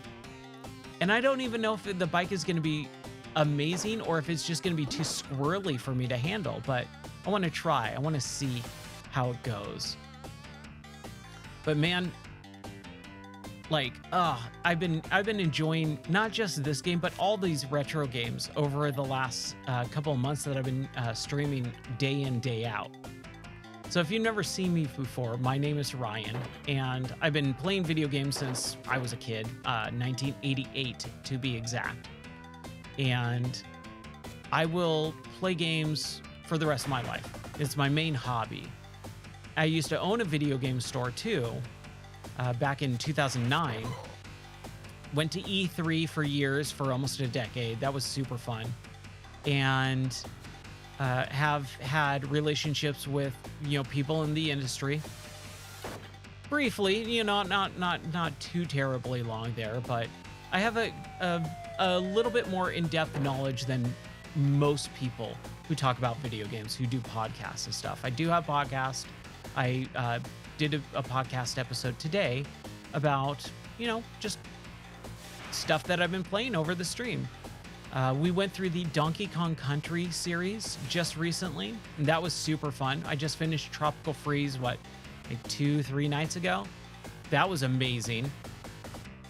But going through Donkey Kong Country 1, 2, and 3 on the Super Nintendo, moving on to the Wii's Donkey Kong Country Returns, and then finishing up with the Wii U/Switch port of Tropical Freeze. And if you were going to say, okay, Ryan, what's your favorite out of the series? I would say Donkey Kong Country 2, Diddy's Kong Quest. It's a pun, and most people get that title wrong. They think it's Diddy's Conquest, but it's Diddy's Kong Quest. It's not Conquest, like the White Stripes song. But man, I think that is probably the peak of the series, just because it well executes on so many little tiny things that the first one did so well to begin with. The vehicle levels, the animal friends, the different Kongs that come to your aid, like Cranky Kong, Candy Kong, Funky Kong. You have Dixie now as the secondary Kong, and Diddy takes over the role. Donkey Kong gets taken. Dixie has the hair twirl, so you actually have a good way of maneuvering in the air, you know, air control for the jump and stuff. It's a phenomenal game. The second best game in that series, I think, is Tropical Freeze. I think Tropical Freeze takes everything that Donkey Kong Country Returns does, but makes it worthwhile. I think Donkey Kong Country Returns is kind of near the bottom of the barrel No pun really intended there, but you know, people will take it that way. I think Donkey Kong Country Returns just tried to push the envelope of, at the time, it was kind of novel, of going back to NES Hard. If you don't know what NES Hard is, it's basically back on the Nintendo Entertainment System, NES. Most of those games were difficult, but they were difficult for a very different reason than most people that were making games with that mindset. So back in like 2009, 2010, you started seeing a lot of games that were made to be hard to be hard. Like, that's their primary goal, was to just be difficult, tough as nails, NES difficulty, because that's like when all of us who grew up with the NES, oh man, that guy got taken out by that car. That was great. The NES Hard was like a badge of honor. Like, you beat this game and it was super, super difficult. Yeah, but we beat it because we were kids and we had all the time in the world. Now that we're adults, we have all these extra responsibilities. We can't devote it to just playing a video game for, 15 hours straight, So that NES Hard badge of honor was earned back then, not really now. And then also having the game be hard for the sake of being hard, you get a lot of really bad design choices as well. And I talked about this on the podcast a little bit, like the boss fights. I dislike boss fights. I really have a hard time with them. And the reason why I have a hard time with them is because I find them excruciatingly boring. Take the Tropical Freeze boss fights and the Donkey Kong Country Returns boss fights. They follow a very strict standard set by Nintendo and, other games of the NES era, where you would have 3 phases to the boss. And each phase required you to hit the boss 3 times. And when you would hit the boss 3 times, it would move into its next phase. And in that transition period, you would have to wait for the animation. Like, that is standard, right? We all understand that standard of boss fight animation. However, they stick to it not because it's necessary, but because it's nostalgia. And those boss fights back then, they were limited. You could only do so much with the technology available. But now, because of technology advancements, the way video games look and feel, and the scope of video games, you're getting so much more to play around with. You don't need those strict restrictions on those boss fights. And then these boss fights just become a waiting game. You've been playing this game, you've been playing video games for 30 years, and then you have to sit through the first 5 minutes of the boss fight watching these very childish, in not childish in a bad way, but immature styled animations where they act like they're in a children's TV show. And you wait for them to do their first attack, and their first attack is always so slow, and then you wait for it so that it opens up for an attack. And this is also something I brought up on the podcast, and also while we were playing Sonic 2 tonight. When you're fighting a Robotnik boss, you don't just hit him once and then you're done. You can hit him multiple times in a single, attack phase. You don't get that with modern boss fights. You can only hit him once, and I experienced this with Sonic Superstars that came out on the Switch, back in December. I loaded that game up and I played through it, and I regret playing through it because it's poorly made. It's a bad game. And the reason why it's a bad game is because it sticks to that design standard of, well, this is the way the boss fights were. We can't move on from it. And so when you have a boss fight, you have to go through the animation, wait for it to attack. It leaves itself open for an unbelievable amount of time, and you finally attack it, right? So you get that hit in, and it feels good to get that hit in. But if you try and attack it another time, it doesn't allow you to attack it another time, because that's not how boss fights were made back in the day, or whatever it is, whatever garbage they think. or they don't want you to break the game. They don't want you to exploit some of those boss fights to be able to beat the boss fight within 5 seconds, and it needs to be a 3-minute boss fight, you know? So that's kind of where I really have a big issue with boss fights in general, is they just waste your time. So you're sitting there going through the first opening, you know, phase of the boss, which takes 2 minutes exactly on the dot usually. It leaves it open to its attack, and then you attack it, but you can only attack it once. Then you have to wait for it to register the hit and then do its I'm angry animation, and then move on to the next attack. And you just rinse and repeat. And they're so predictable and boring that I lose all interest in the game. Like immediately, my interest just drops. It plummets to rock bottom. Oh man, I hope I can get first on this. Come on, make it up that hill. Yeah, we're fine. Ooh, Viper. He was coming up though. But that's kind of how I view a lot of this stuff, is these boss fights mean nothing nowadays. And yeah, you'll get the Dark Souls genre, because that's what it is, Dark Souls genre. And those boss fights definitely have, you know, care put into them and all that stuff, but that's a topic for another time. Let me know if you want me to continue on my thoughts about Dark Souls, because I can definitely ramble on about that for a while. But it's really interesting to see how many people are starting to kind of come around on the, dude, the three-phase boss fights kind of suck. Boss fights in general kind of are just all the exact same now. And while they might look good, I just don't think they perform well. And we need to rid ourselves of the same exact thing over and over again. Video games can be so creative, so varied, but I feel like we're just getting the same exact thing over and over, force-fed to us with these major companies and even indie releases. Like, how many Metroidvanias, which is a term I despise, how many of those games are there? And they're all cookie cutter, the exact same game, because there's no innovation anymore.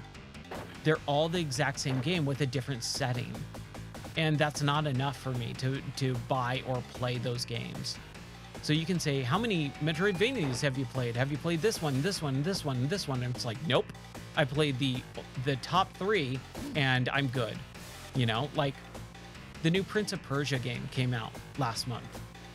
And I rented it from the Ubisoft subscription for $18. Got to play it 3 days early, got the deluxe edition, put 40 hours into it, beat the game, had a decent time with it, but went, oh boy, I would have really regretted my purchase if I spent $70 on this. 70 bucks for that game when it doesn't do anything different.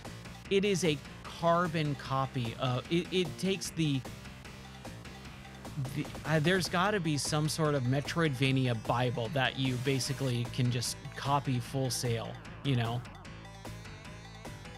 It's a bummer that that game turned out the way it is. It's one, not a Prince of Persia game. It is a completely different game than Prince of Persia, with the Prince of Persia name slapped on it.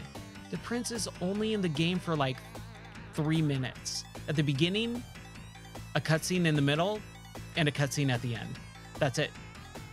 Sargon is a whiny baby character. He is a very angsty teen archetype character that is mostly poorly written. There is a few lines of dialogue. There is a few character interactions that he does like make worth the enjoyment of like listening to him talk.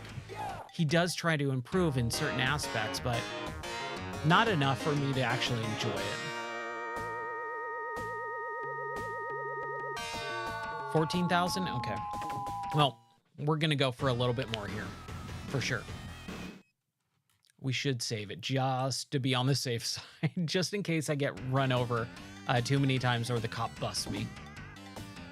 But yeah, the Prince of Persia game, it feels like a God of War game. There's definitely a few areas where the scope pulls out and you see, sorry, the camera pulls out and you see the scope of the game or the level that you're on. Like there's this one area where the camera pulls out and you're walking across this giant chain, this massive chain.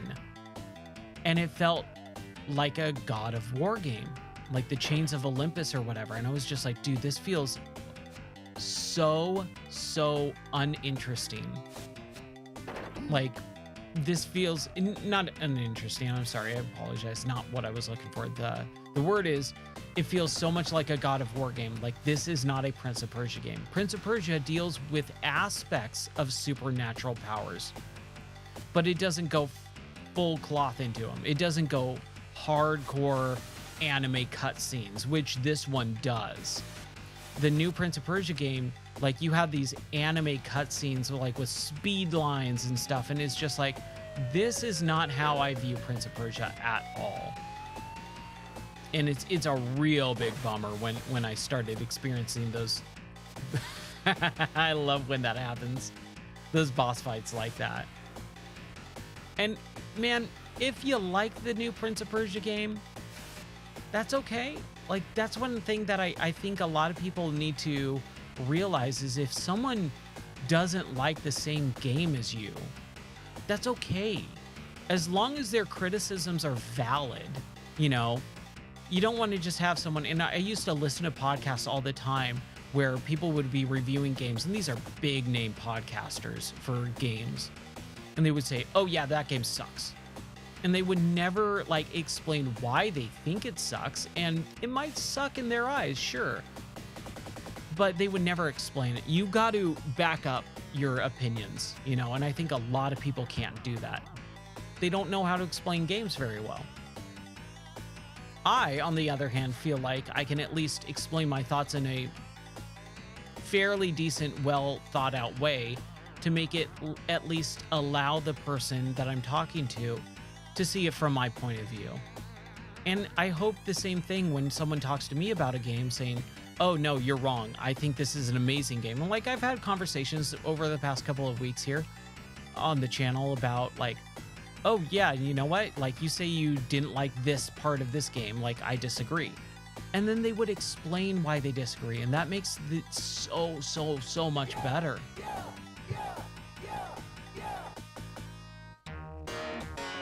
However, I do feel like I am trying to be better about not being as negative about video games, even if it's a game that I really don't like.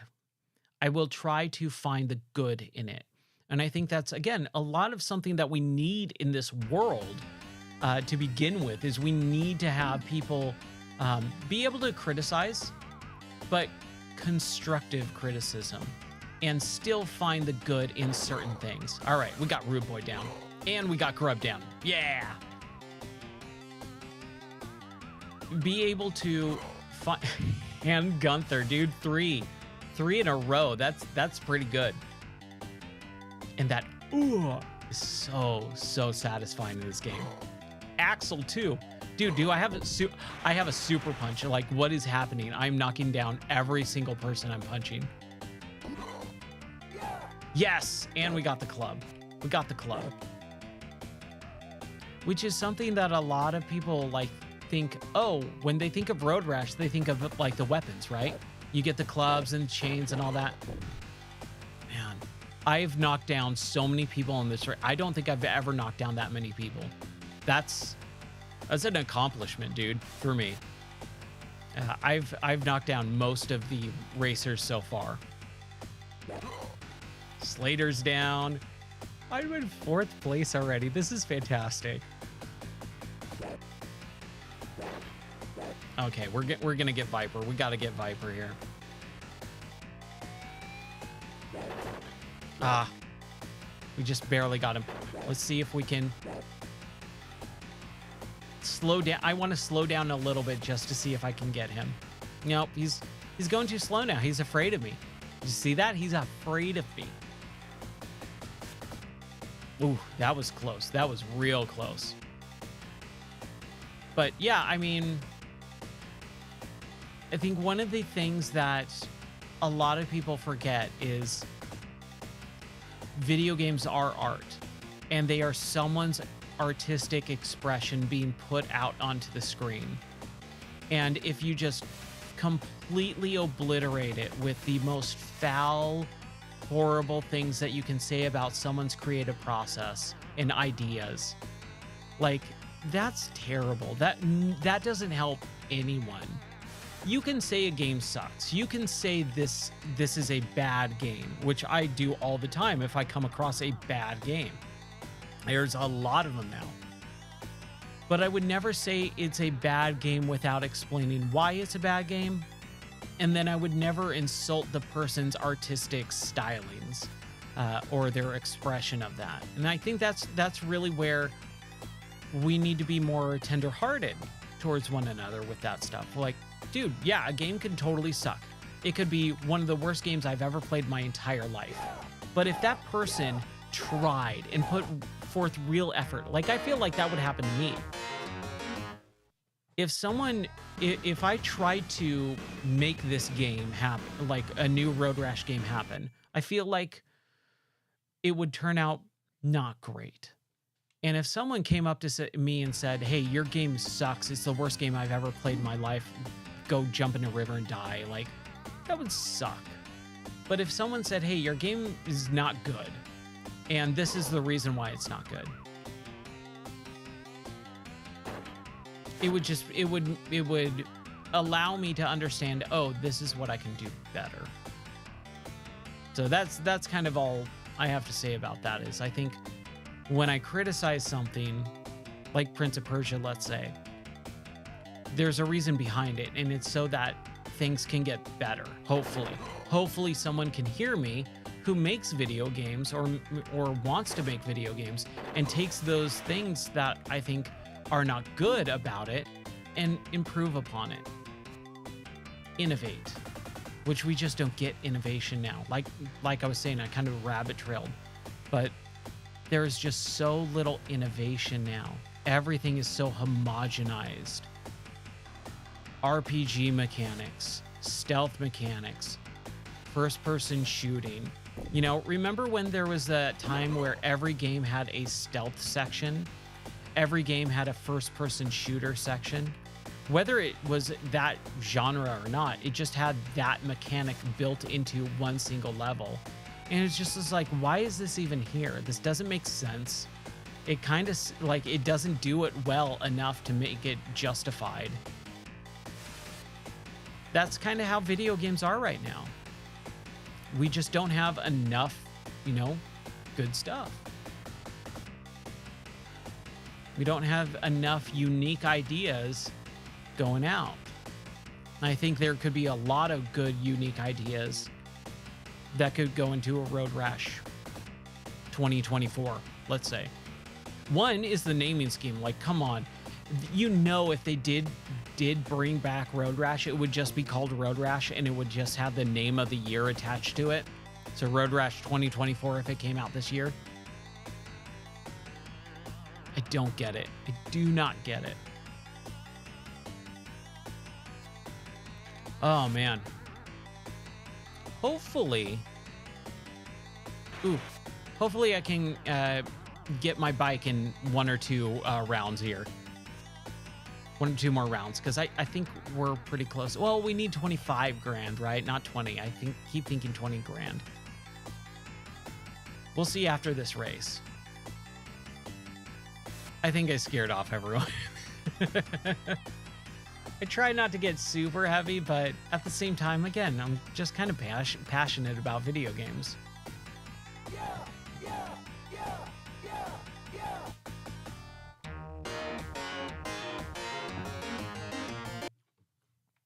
We'll save it.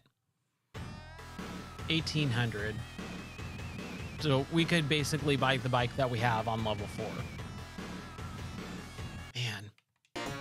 All right, let's just keep going. We're going to keep going.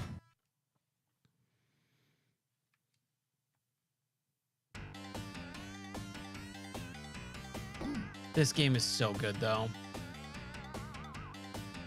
Like I said, I could play this all day, and I kind of am. I've been playing this game for like the last, what, hour and a half or so? But I'm okay with that. I'm having fun. I do want to get the mod for it. I would love to get the mod for it. I think it adds better frames of animation and all that stuff. Like, ugh. I tried looking for it, but I was editing the podcast earlier. And then I was editing the podcast, and then I had to do something. Oh, I had to go live, right? Duh. Spend a little time with the wife too. Definitely had to do that. That is a key thing you got to do. Always make time for the family. But man, I'm really enjoying the streaming stuff. I think it is a blast. Hitting affiliate really, was the first main goal. Now I'm trying to figure out what the next goal is. I don't know what the next goal of this channel should be. Oh my gosh, dude. Wow, that was a good hit. Ooh. That was rough, dude. We'll see how long it takes. Oh my gosh. How long it takes to get the bike. And then, oh my gosh, am I like in last place now, dude? Wow. That really wrecked me. Those 2 car hits put me in basically last place.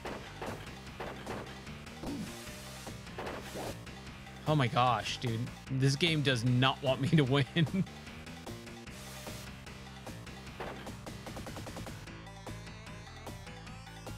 Maybe we'll do another race now that we're kind of... No, let's just stick with the formula. We're going to stick with the formula.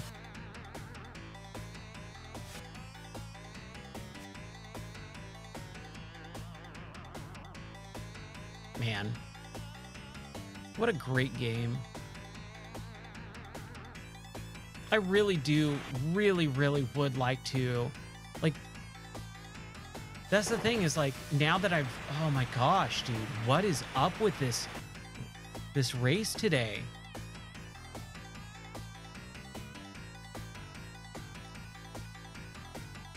Now that I'm streaming for mainly playing video games, like it has become a little bit harder for me to, have different hobbies and stuff. Because like woodworking, building stuff, doing projects around the house and stuff, it's kind of taken over my life over the last month and a half.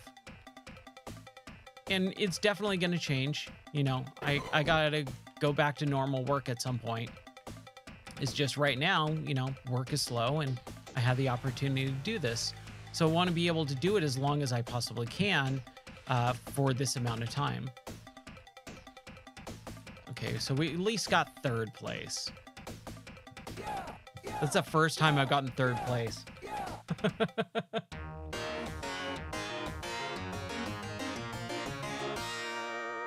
Dude, what a bummer. At least it keeps my 1st place section. Oh man.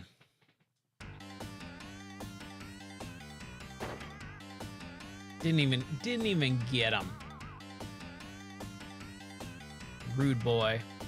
Okay, we need to buck up here. We need to cheer up Charlie.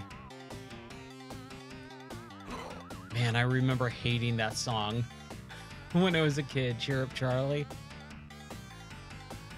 It's like the one song that just like brought down the entire momentum of that movie. But now, as an adult, I totally appreciate it. Ah. I can't believe they made a prequel. I cannot believe they made a prequel.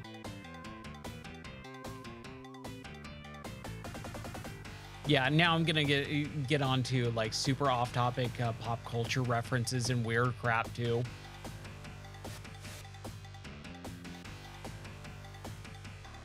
Oh crap! Ooh.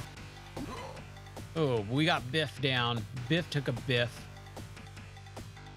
Biff. I always love that in comics when they do the onomatopoeia and they write Biff, like in the Batman TV show that is the 60s TV show. Ah, man. Biff. Pow. Kazow. Zap. Always was really good. Time is it? 240? Okay. Yeah, we gotta finish these races. We gotta get the money. We gotta get the bike. The Diablo. Diablo.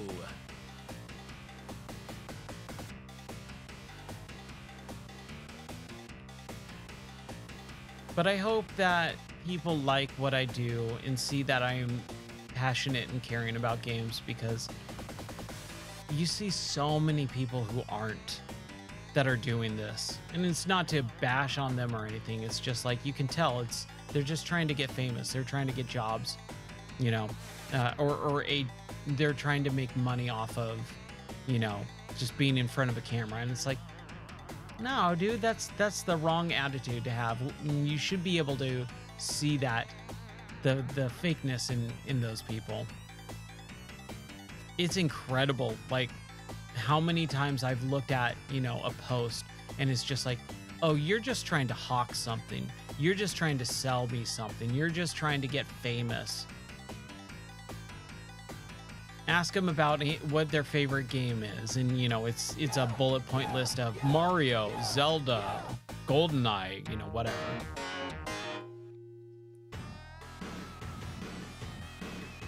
All right, we gotta keep going here. A little bit more. We're almost there. Ooh.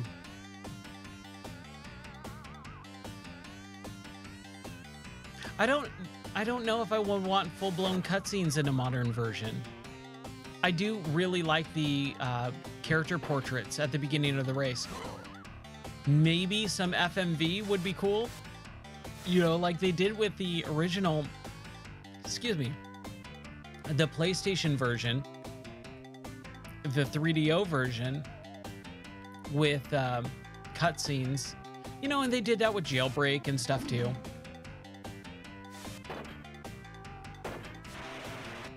I think that would be interesting, but I like the more vignettes. Oh my gosh, what is happening? There's so many riders all bunched together. Jeez, the frame rate just tanked.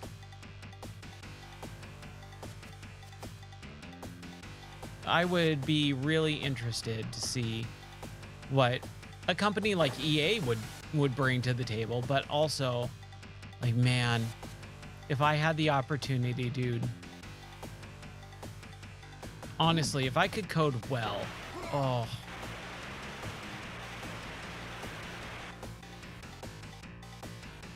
If I could code well, I think I could really come up with a good modern Road Rash. I would love to write, you know, some sort of script or something. How, again, I don't even know where you would start with how to make a video game. I would love for someone to, you know, kind of come out and tell me, like, hey, you want to make a video game, do this. These are the steps. I think I would get real frustrated real quick, because it seems like there's so many aspects to modern games now, like art design, you know, and art. Scripting I could do, you know, or script writing, storytelling, plots, mechanics, all that stuff. It's like putting them together in an engine, you know. Making all that stuff work cohesively together is really the big issue, obviously, right? You know, that's 90% of the actual game.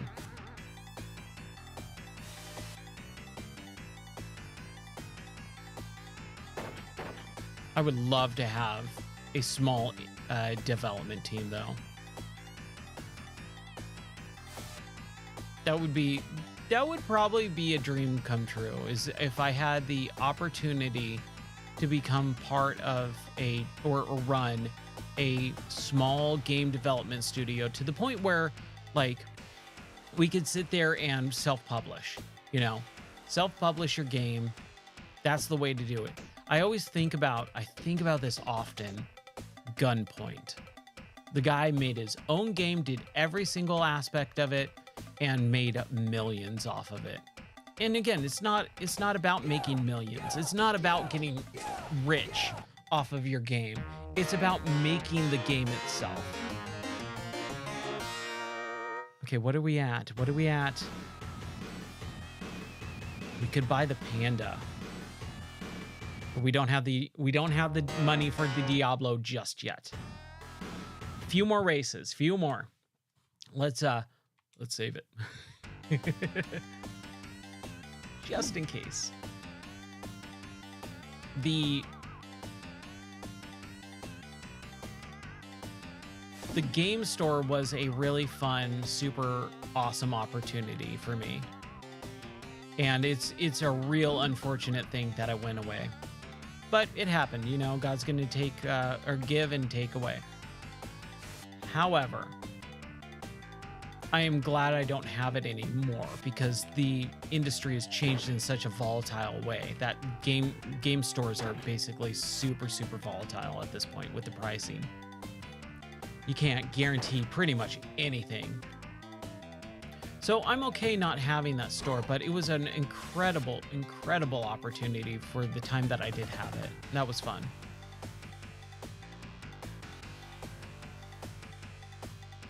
I love doing this stuff because I love doing this stuff.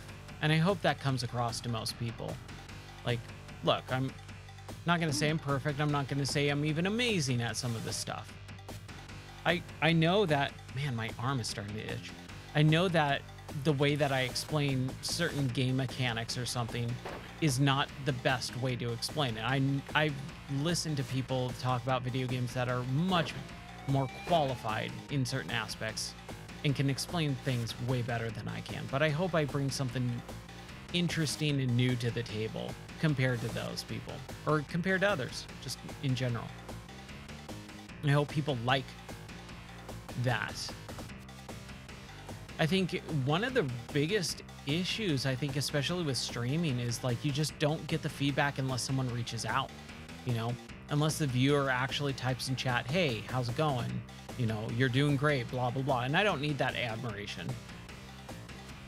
But it is nice to be able to see like a guideline of, hey, you're going on the right track. Or, oh, no, you're going to weird territory there, buddy.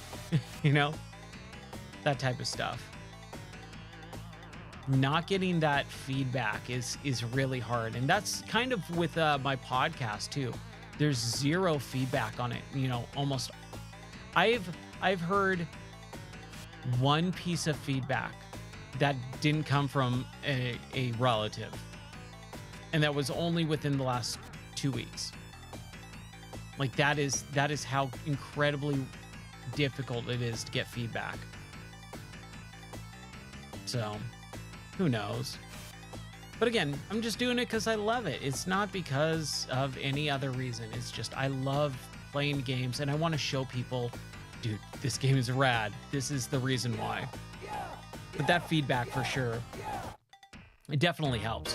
All right, we're really close to getting the Diablo. We've got like 3 more races here. Yeah, about 3 more races, I think. We'll see. But what I'm doing is I'm just kind of racing through the first race until I get $25,000 built up with credit of the bike that I already have so that we can get Diablo and race through the entire game with the fastest bike. I've beaten this game before. I was playing through it over the last couple of nights and I just felt like, having something a little bit different, some sort of challenge. And oh man, again, I can't get enough of this game. It's so cool because this was the game that I would throw on the screen. Oh my gosh, in my video game store. When I owned my game store, like I would do a lot of like for sales. like special sales. And so I actually did one on EA. And this is back before EA was like the big hated company, you know, the worst company in America. Because on the Sega Genesis, EA didn't want to do the licensing fees for the cartridges from Sega, so they made their own, and you had that little plastic yellow tab. So I had a ton of old Genesis games from EA, a lot of the sports games, and I would do a sale, you know, every once in a while, putting out all those old games on it like a big old stand and saying, you know, Genesis EA games, 50% off. Buy two, get one free, or whatever it was. And that was so much fun. I loved those sales. One of my favorite things that I used to do would be if there was someone in the store and they kind of were like talking a big talk about some old classic retro games. They would be talking about old classic retro games in a certain way. I'd be like, all right, put your money where your mouth is. I'll give you 10% off if you can beat Super Mario Bros. World 1-1 without dying. And I had an NES hooked up to a TV in front of the store, and I would hand them the controller and say, all right, beat World 1-1, just the first world of Super Mario Brothers. And they'd be like, I got this. And especially when they were in front of their friends too. Most people forget the physics of that game. They haven't played it in years, right? So they'll usually run and jump right into the Goomba before having a coin, before before getting a mushroom or anything like that. Run right into the Goomba, and they go, "No, man, I need you. Got to give me another shot." And I go, "Nope, you have to do. You had to do it in one try without dying. You died. You don't get that 10% off." And it wasn't vindictive or like a jerk thing or anything like that. It was just really for fun, you know. And I would always honor it. If they did it, you know, I would always honor that. And I did so many different sales like that. Just random stuff off the top of my head. Same thing with tournaments. Oh man, I love tournaments at my store. That was so much fun. We did Rock Band tournaments all the time. Late at night too. Like, we were in the shopping center where the store itself, like, was surrounded by a bunch of like retail stores that would close, you know, at like 8, 9 o'clock at night. And then that entire shopping complex would be deserted. So we would open up the doors because it would get hot in there because they're all bouncing around playing fake toy guitars and drums and stuff. And we would just have a big old party, you know, buy pizza, you know, have pizza delivered. There was a pizza parlor in the shopping center. And we just play Rock Band all night until like 3 a.m. Crank up, and I had these big old speakers with a sound system with a receiver. So much fun.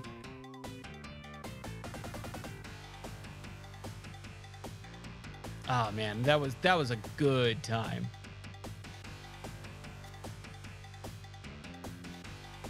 Okay, man. Ooh, 4 hours. Just hit the 4-hour mark. I want to get the bike. We'll get the Diablo. We'll race at least one race, and then maybe put it on ice for the night. Ooh, I like that phrasing. Put it on ice. I think that might be a catchphrase there. That is one thing that, like, I just kind of don't have any of that stuff. I've never really thought too hard about it. I'm usually pretty good at coming up with like creative stuff like that, but you can always kind of tell when someone's not genuine about it. Like, they have the same catchphrase, they say it every time, and you just know that they're only doing it because they watched a YouTube video that says, hey, when you stream or when you make a YouTube video, you gotta have the same catchphrase every single time. You gotta have that hook. And it's just like, no, you don't. You really don't. Like, you sound really fake when you have that, and especially if it's something that sounds really weird, like "Hadily hodily, guys." Like, I saw, or this one guy does "Hello, Earthlings," and it's like, who the freaking crap talks like that? That's super weird. And you know they're just doing it because they saw a video saying that that's what you're supposed to do. They're just followers. It's super weird. Not to bag on anyone, but I've just never understood it. I know that the catchphrase thing like does work sometimes on certain individuals. I've always get turned off on it. Like it is always kind of bothered me when people do that. Oh my gosh.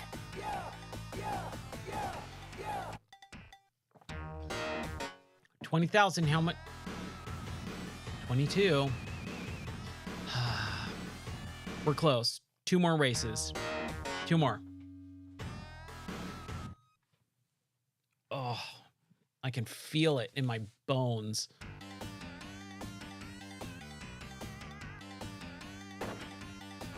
Yeah, got Rude Boy. You know it's gonna be a good race when Rude Boy shows up and gets knocked out. Like right off the bat, you just know it's gonna be a good race.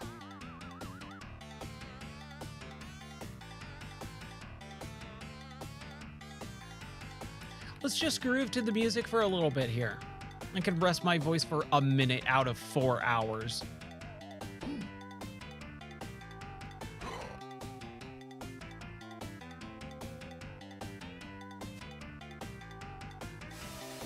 So I do want to do Rock Band stuff soon. I started trying to kind of prep for that, and I just, oh my gosh, wow. You never see cars cross on that lane. That was pretty crazy. Yeah, goodbye, Rex. Aw, poor Rex. I feel bad. That's my dog's, or my turtle's name, a tortoise. I have a tortoise named Rex. Goodbye, Biff. Yeah, you know it's gonna be a good one when you're knocking fools out left and right. Man, some of those, when you just slingshot past like 3 people in a row, it's like that feels good, but also at the same time it kind of sucks. Let's lean back a little bit. Man, maybe I should game like this for a while. Ooh, that feels good.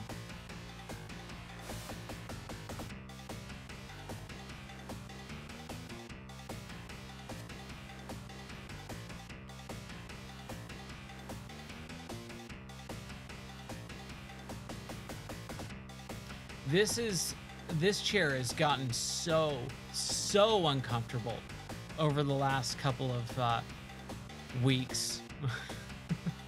Like I normally kind of get a little bit uncomfortable while I teach for work, but man, sitting here for several hours now, streaming is just, it's getting rough. I need a new chair.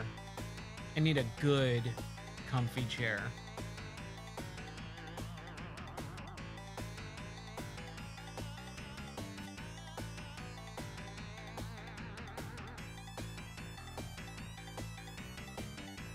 Ooh.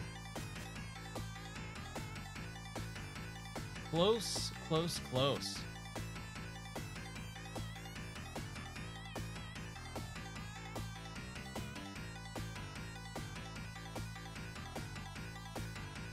Yeah, yeah, yeah, yeah.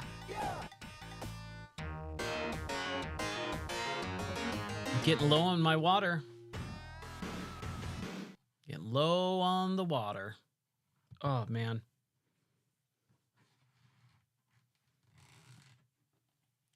Let's do it.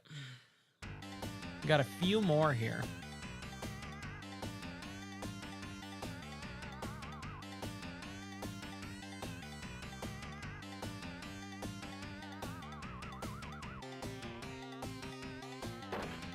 Oof.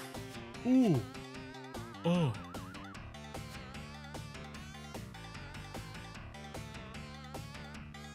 But basically, I could play this game every day for the rest of my life. This is a game that doesn't really get boring to me. Mostly because I'm not actually learning the courses either, which I think would actually be kind of interesting. Like with Road Redemption, it was procedurally generated. Basically, they fabricated X amount of parts of road, and then it just kind of all gets placed one after the other. Like you have a pool of 15 pieces, and then piece 3 gets put in front, and then piece 8 gets put, and it just randomizes the prefabricated sections infinitely. And I never liked that style too much. I think it works in ToeJam and Earl because it's so limited, and each level or section doesn't feel very exactly the same. But when you get to something like Road Redemption, it's like, dude, this all feels like you see it more often. You see the same pieces multiple times. And with this, because it is so choppy, it's kind of hard to notice that stuff as much. Okay, I am in first place. We are 3 point, okay, so almost 4 miles. Got a mile and a half left to go on this race. We're doing good. We should save it after this, I think. So I know those cows. When I see the cows, I know I got about a mile left, right? Yeah, just a little over a mile.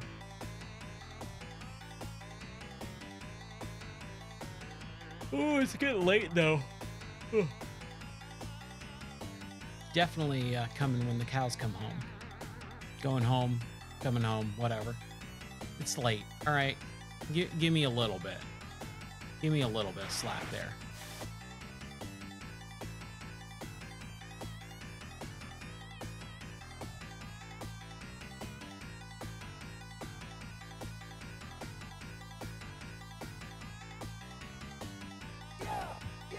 Yeah, 2:55 has kind of like been my time the entire race. Let's see what we got. One more race.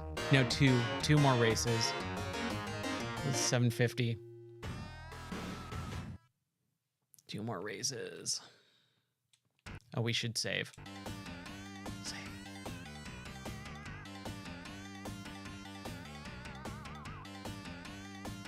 So it does take a little bit of time. We've been doing this for what, like 2 hours? 2 hours. 2 hours of my life. But what was I gonna say? Yeah, my friend and I, we did this when we were younger. Just race and try and get the Diablo. That was a fun time. That was a real fun time. I miss him. I miss him a lot. I think about it often. Like, what would we be up to right now? Man, that's a bummer. Oh well. Life goes on. Ooh. Oh, I'm gonna need a stretch after this. But we've got 2 more races, just 2 more, and then we're home free. We got the Diablo. We got our dream bike. Ooh. Oh my gosh, I was gonna say, gotta be careful.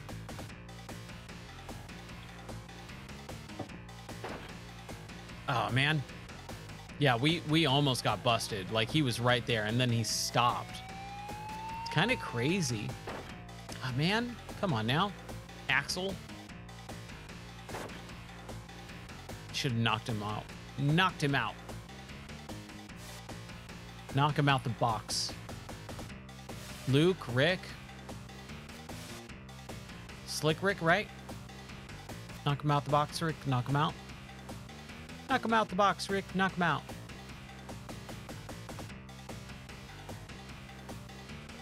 I am excited for a different song.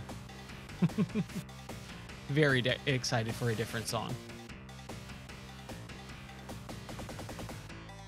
Okay, so we know that basically it's 2 minutes and 55 seconds on the first bike to get the fastest time, or to get first place and the fastest time, basically 2 minutes and 55 seconds. So we're going to do this race 2 more times. We're going to buy our Diablo, and then we are going to race this race one last time and see how fast we can get through it. And then we will call it for the stream there. And we're almost done. Oh man. Oh, dude. Viper. We're at the end too. Look at that. Just a few more seconds when we would have gotten in first. Now we got second.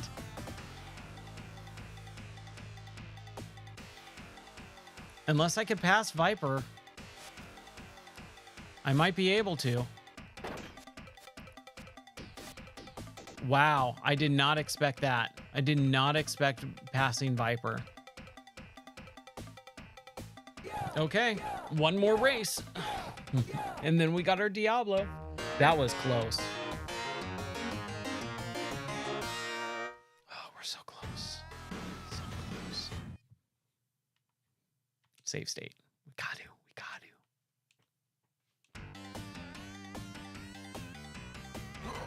Yeah, we got Rude Boy. Rude Boy. Rude Boy. I keep forgetting that you could do the kick. I like that you can hold the kick too. But if you hold the kick, you gotta really commit to the direction. And I wonder if your speed, I mean, you probably tell by the speedometer, right? If your speed goes down because of holding the kick. I also like that you can just kind of infinite punch, but I think your handling goes down if you start punching. But it's a pretty cool little thing there. I kind of forgot about that. I used to do this all the time, just hold it. So I'm going like 120. And I think that's the max for this bike.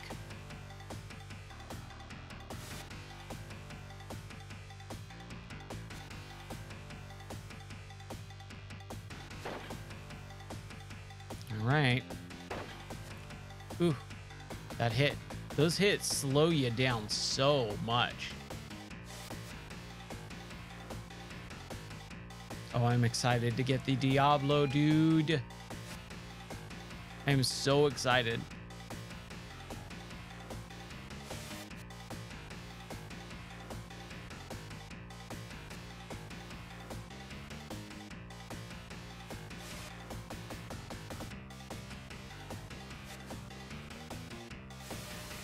Ooh, close. Yeah, so I don't know what I'm going to play tomorrow. I don't even know if I'm going to stream tomorrow. Like, oh, I obviously will stream. I just don't know when. Like, normally my schedule has been 2 p.m. and 11 p.m. I know that if I stream a little bit earlier, I usually get more viewers in the evening. Like, if I start at 10 p.m., I can usually get a couple more viewers. I know if when I stream at 2 p.m., I usually will get my moderator and maybe one other person, but it's very kind of rare until like late in the evening where it's like around 7-ish, or like 5, 6, 7 p.m. is usually when I start getting more viewers. It's weird, man. The scheduling is just super weird, trying to find out when people will watch and when they won't. Oh, we're at the end. Here it is. Yeah, yeah.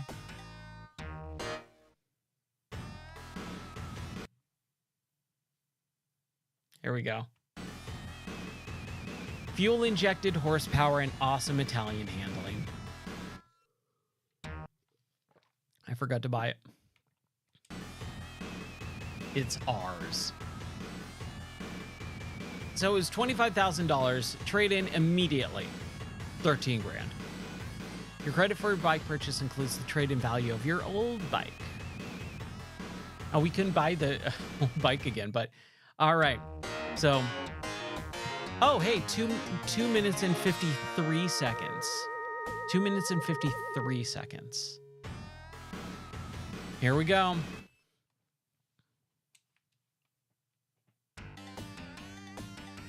Diablo.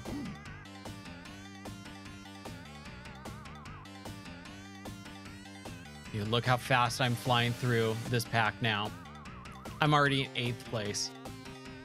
Dude, where are these other... How are they this far ahead when the race just started? That's not fair, right? Oh my gosh, dude, I'm already in 6th. 4th. This bike is handling pretty good too. First, I'm already in first.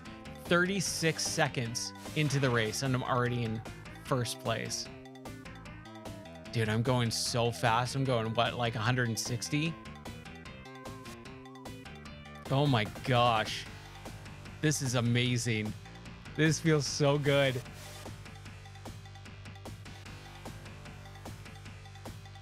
Dude just flew past the cop there.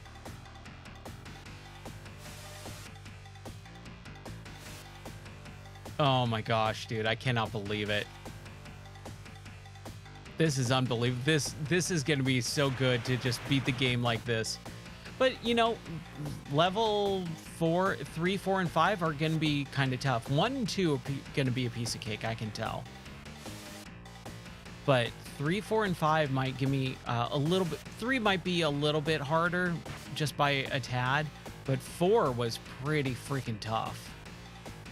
But, dude, I mean, that's still 2 bike classes. I'm already at the cows.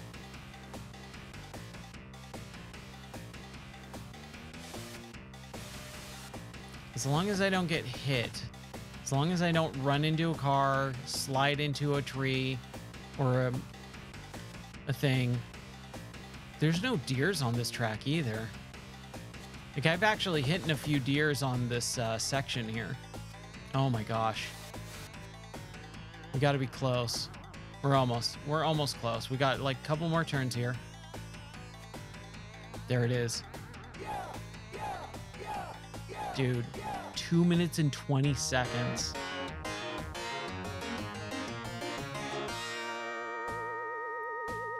Flat too. 2 minutes and 20 seconds flat. That feels real good. He's only a second and a half behind me. Come on, boo.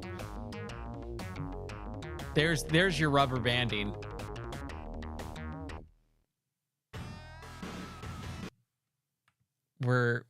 Oh man.